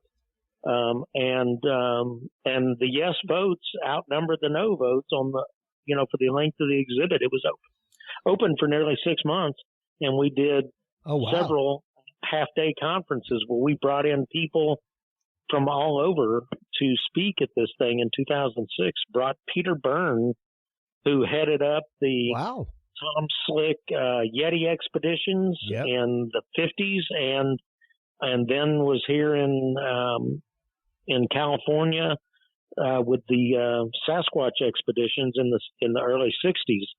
Tom Slick was an oil man based there in San Antonio, and his research institute is still alive and well there in San Antonio. He was unfortunately killed in a plane crash, I believe in 1962. But his niece had written a biography of Tom Slick, and she was there at the museum doing a book signing. Peter was there to speak about those exciting, times with her uncle, Tom Slick, back in the 50s and 60s, looking for strange and unusual creatures. And it was a very, very popular exhibit there in San Antonio. And, that was a really, really cool experience. And,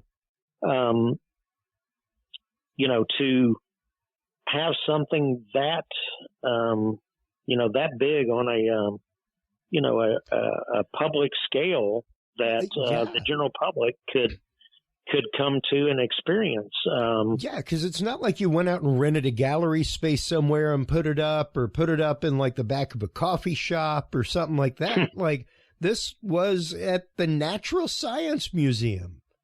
Right. It was a museum, in the one in the one in Bryan College Station was at the Natural Science Museum, and the one in San Antonio was at University of Texas, campus. Yeah. I mean, major university, and they believed in it enough to pour the resources in and to do the exhibit. And it was a really cool exhibit. It got a lot of national attention, newspapers and such. And, it was very, very popular. That it opened in April of 2006 and ran through August of 2006. Oh, so wow. I guess that was about 5 months or so that it was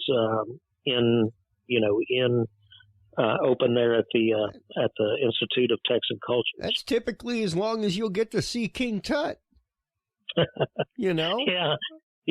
So that's that. And with that in mind, that brings to mind a question real quick, and that is, where do you stand on Bigfoot, Sasquatch, and the paranormal? It seems like more and more sightings are crossing over into paranormal nowadays, almost like when we've talked to MUFON investigators, things like that, the crossover with paranormal and out-of-body experience type UFO phenomenon and experience and contact has gone up. My personal thought is that, Bigfoot is a flesh and blood creature. It is, in my opinion, a primate. I mean, heck, even humans are primates. It's I think a rare and elusive primate that hasn't officially been cataloged by science. There's all kinds of rumors attached to it that, government, black ops have captured them or, have them in their possession. But, I base things on, what I can see and hear and experience. And as far as, my own experience, I can't explain it away as anything else. I mean, and there's only a couple of options, in my opinion, when somebody says that they've seen a Bigfoot. They could be lying. They could have been hoaxed by somebody else. They could be under the effects, influence of, drugs or alcohol. They could be mistaking known wildlife or humans, or, really to me, there's only one other option, and that is that, they actually saw what they say they saw. And if even one of those people is describing an actual experience that did happen, there's something out there to be investigated. And even if I throw out every one of those hundreds of people I've talked to, I have my own experience that I can't explain away as any of those other options that, that it was a horse or a cow or a hunter in a ghillie suit or a burned out tree stump or somebody was hoaxing or, I certainly wasn't under the influence of alcohol or narcotics. I am not lying. I mean, and that's, I can't explain away my own experience as something other than, what it appeared to be. Absolutely. And that is a point that we bring up all the time on the show, one that we brought up with you, King Gerhardt, all kinds of folks, is that, yes, while a certain percentage, a greater percentage of experiences, tracks, what have you, might be falsified, might be fake, might be a ruse or somebody's practical joke. What is not is the anecdotal stories that go back hundreds of years. Sure. In some cases, thousands of years. What is not is let's even say 5%. Even if 5% are anomalous, we need to investigate that 5%. I just had up on screen an article from Science Magazine, science.org, new great ape species found, sparking fears for its survival. This was in 2017. We found a new great ape species and, quote, as a human, I'm horrified that we might not have enough time to save this species. Direct quote from the primatologist that found it. The fact that its territory is in threat. And yeah, when you look at something the size of this, in America, there's numerous places that are not occupied, that are very dense. Oh, yeah. People think that, man has walked across every square inch of North America, and that's just not true. I mean, there's the last count I saw in the Pacific Northwest, there were 72 airplanes that had crashed. Yeah.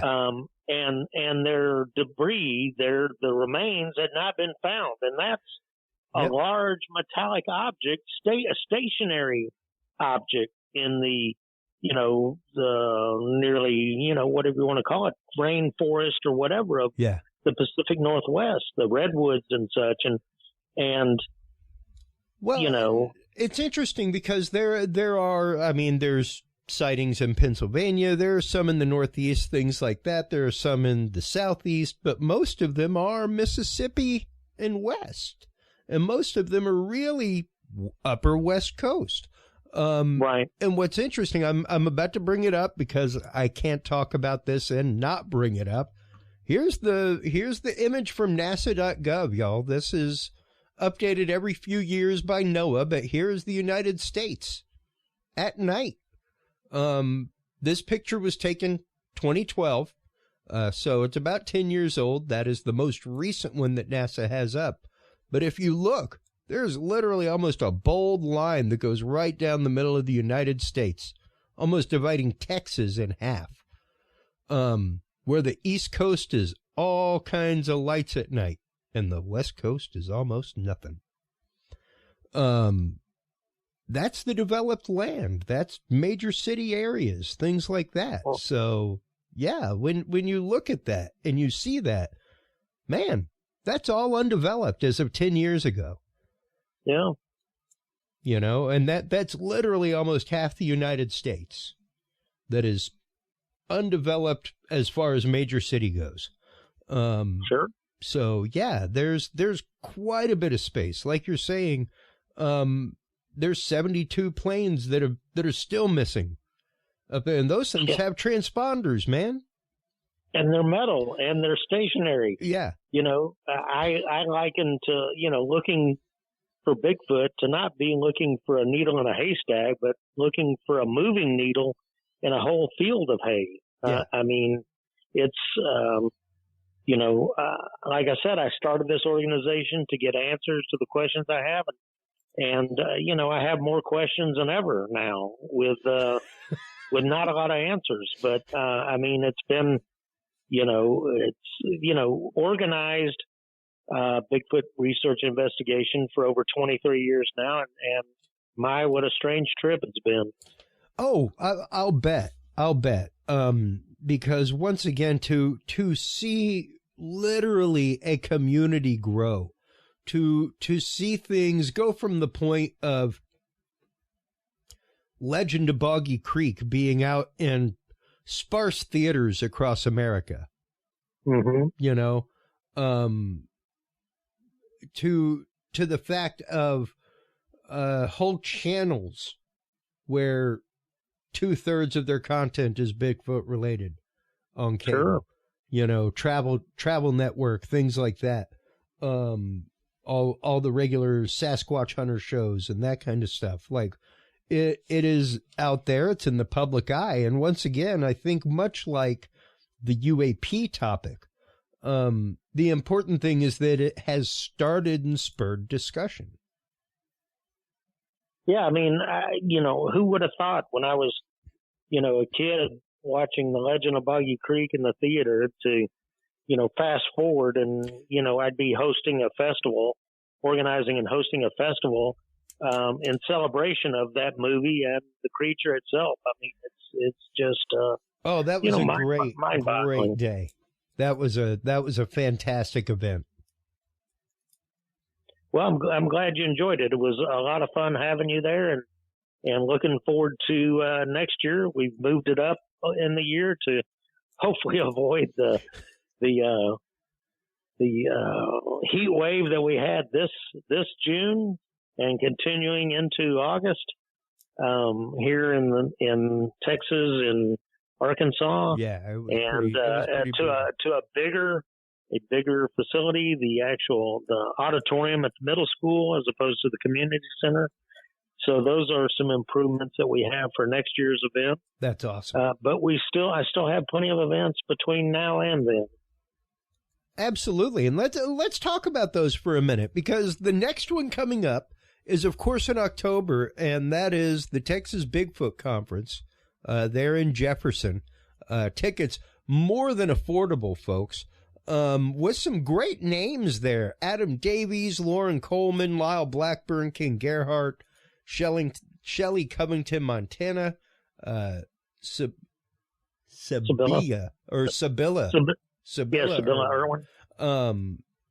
Really, so a great lineup of speakers, just packed into a day, and the presentations that they give. I know, at the Falk Monster Festival, Ken gave a great presentation on the Minnesota Iceman.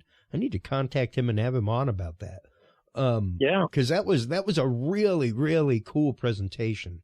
I can't wait to see what Lauren Coleman brings, all that kind of stuff. And to hear him talk about actually the Cryptozoology Museum in Portland, Maine, right. My old stomping grounds. The event is actually 2 months from today, October 15th. Yep. And then the next month, I've a first time event that I'm hosting, the Texas UFOCon, also here in Jefferson on November 19th.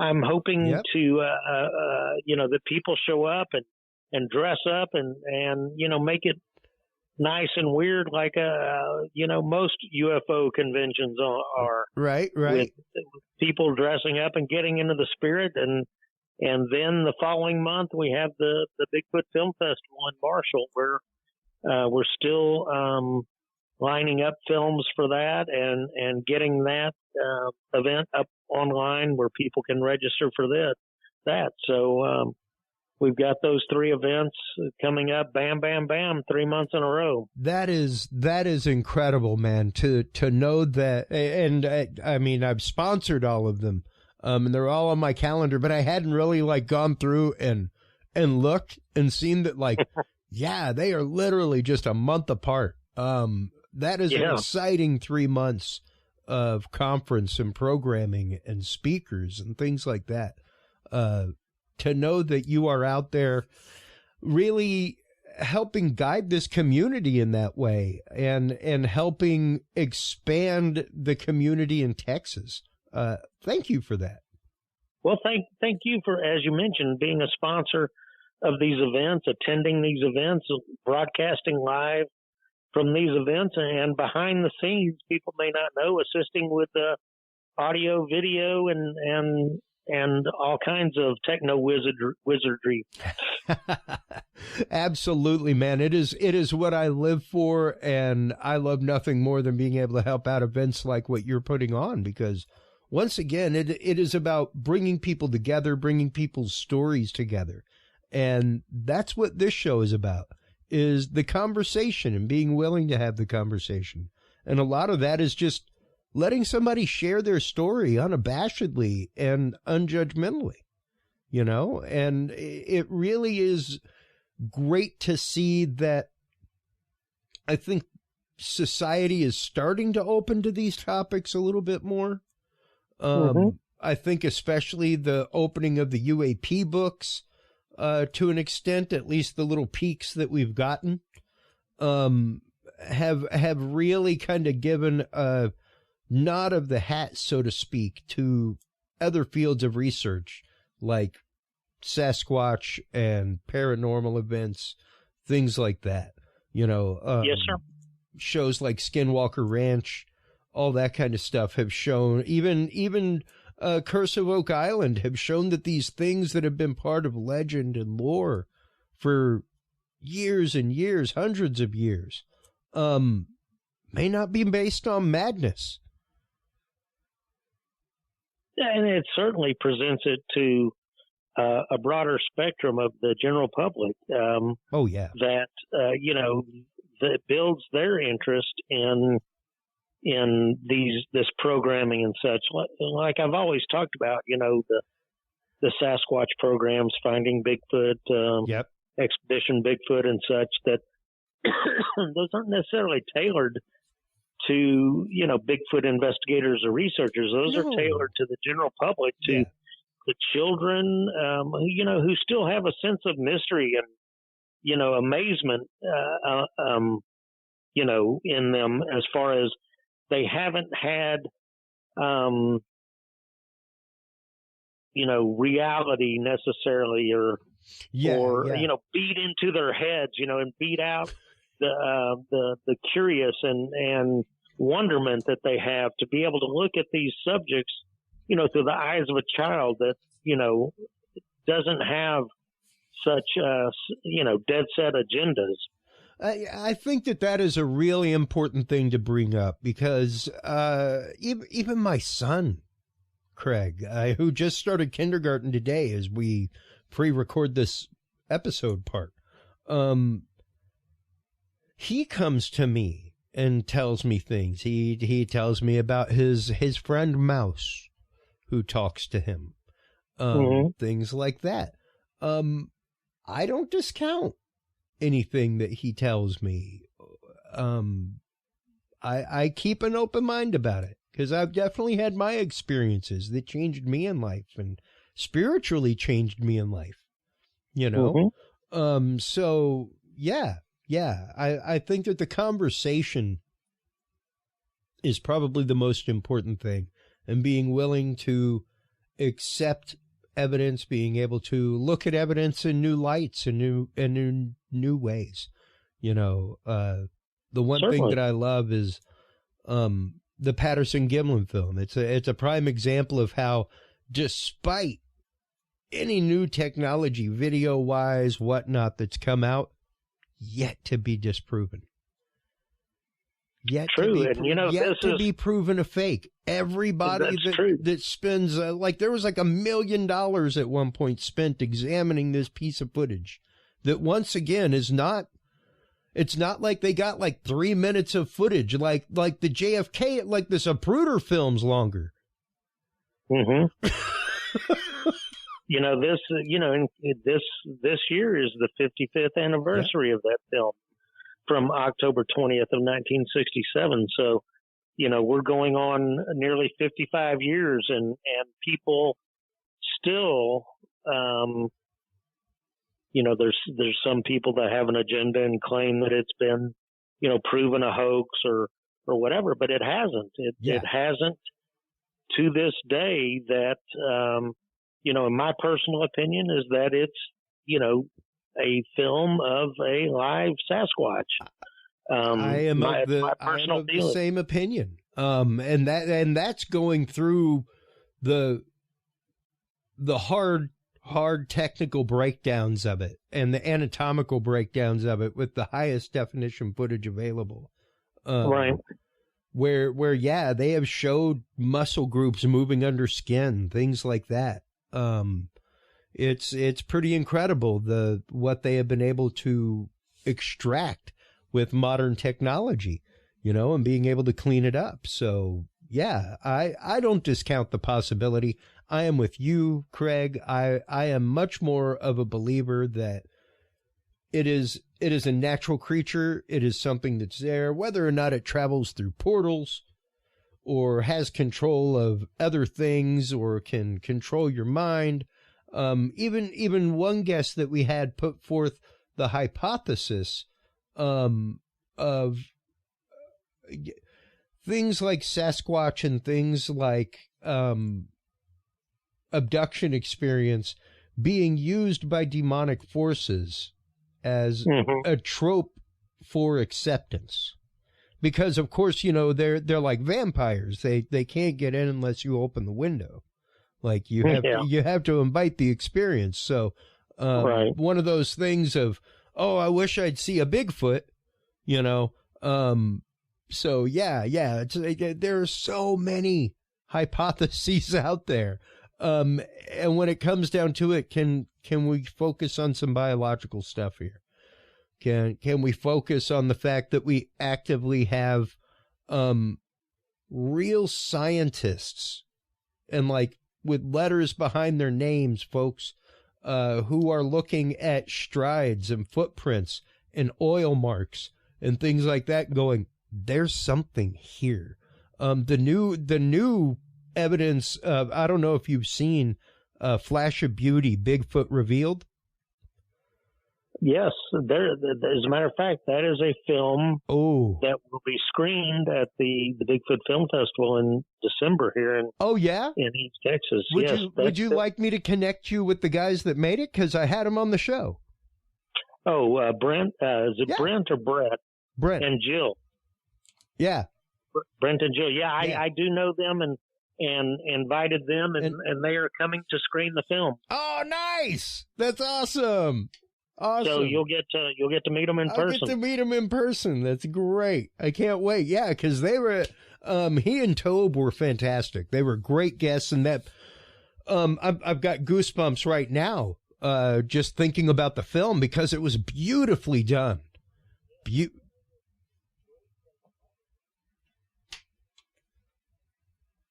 Well, hold on just a second. Somehow or another, I lost you. Are you there? Are we here? There you go. Yes, sir. Sorry about that. I don't know what happened there. But yeah. We'll have to cut that in editing. It was a beautiful, beautiful film and amazingly done. It really was. Yes. I very, agree. Very proud for them, and especially the fact that they self-produced that, self-funded that. Yeah, they have been making the rounds. They were on Coast to Coast not too long ago. I always love it whenever I get a hold of a guest before Coast to Coast does. But I'm excited to hear the fact that you have them coming to the Texas Bigfoot Film Festival. That's fantastic.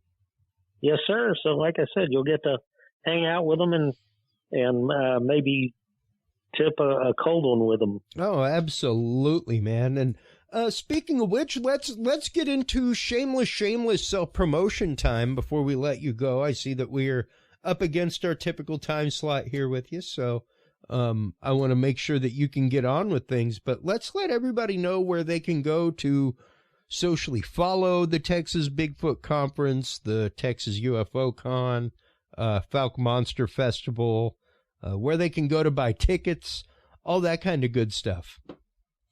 Well, all of that information and more is available on Facebook. If they look for the Texas Bigfoot Conference, the Bigfoot Film Festival, the Texas UFOCon, the Falk Monster Festival, all of those events are up on Facebook, have event pages with information on registering for those events, where it's taking place, schedule of events, what all is happening, who all will be there. All that information is up on Facebook. Absolutely. And Eventbrite is where all the tickets are sold, folks. If you're an Eventbrite user, if not, Eventbrite.com, and just put in the event that you're looking for, any of those. Of course, if you go to the Facebook pages, once again, you will have links there that will take you directly there. Craig, I cannot wait to come to the Texas Bigfoot Conference and do the typical live stream fun, things like that out there. Greatly looking forward to being in your hometown this time. Yes, sir. In Jefferson. So looking forward to having you here and sit around and commiserate and no commiseration this time. No commiseration this time, I assure you.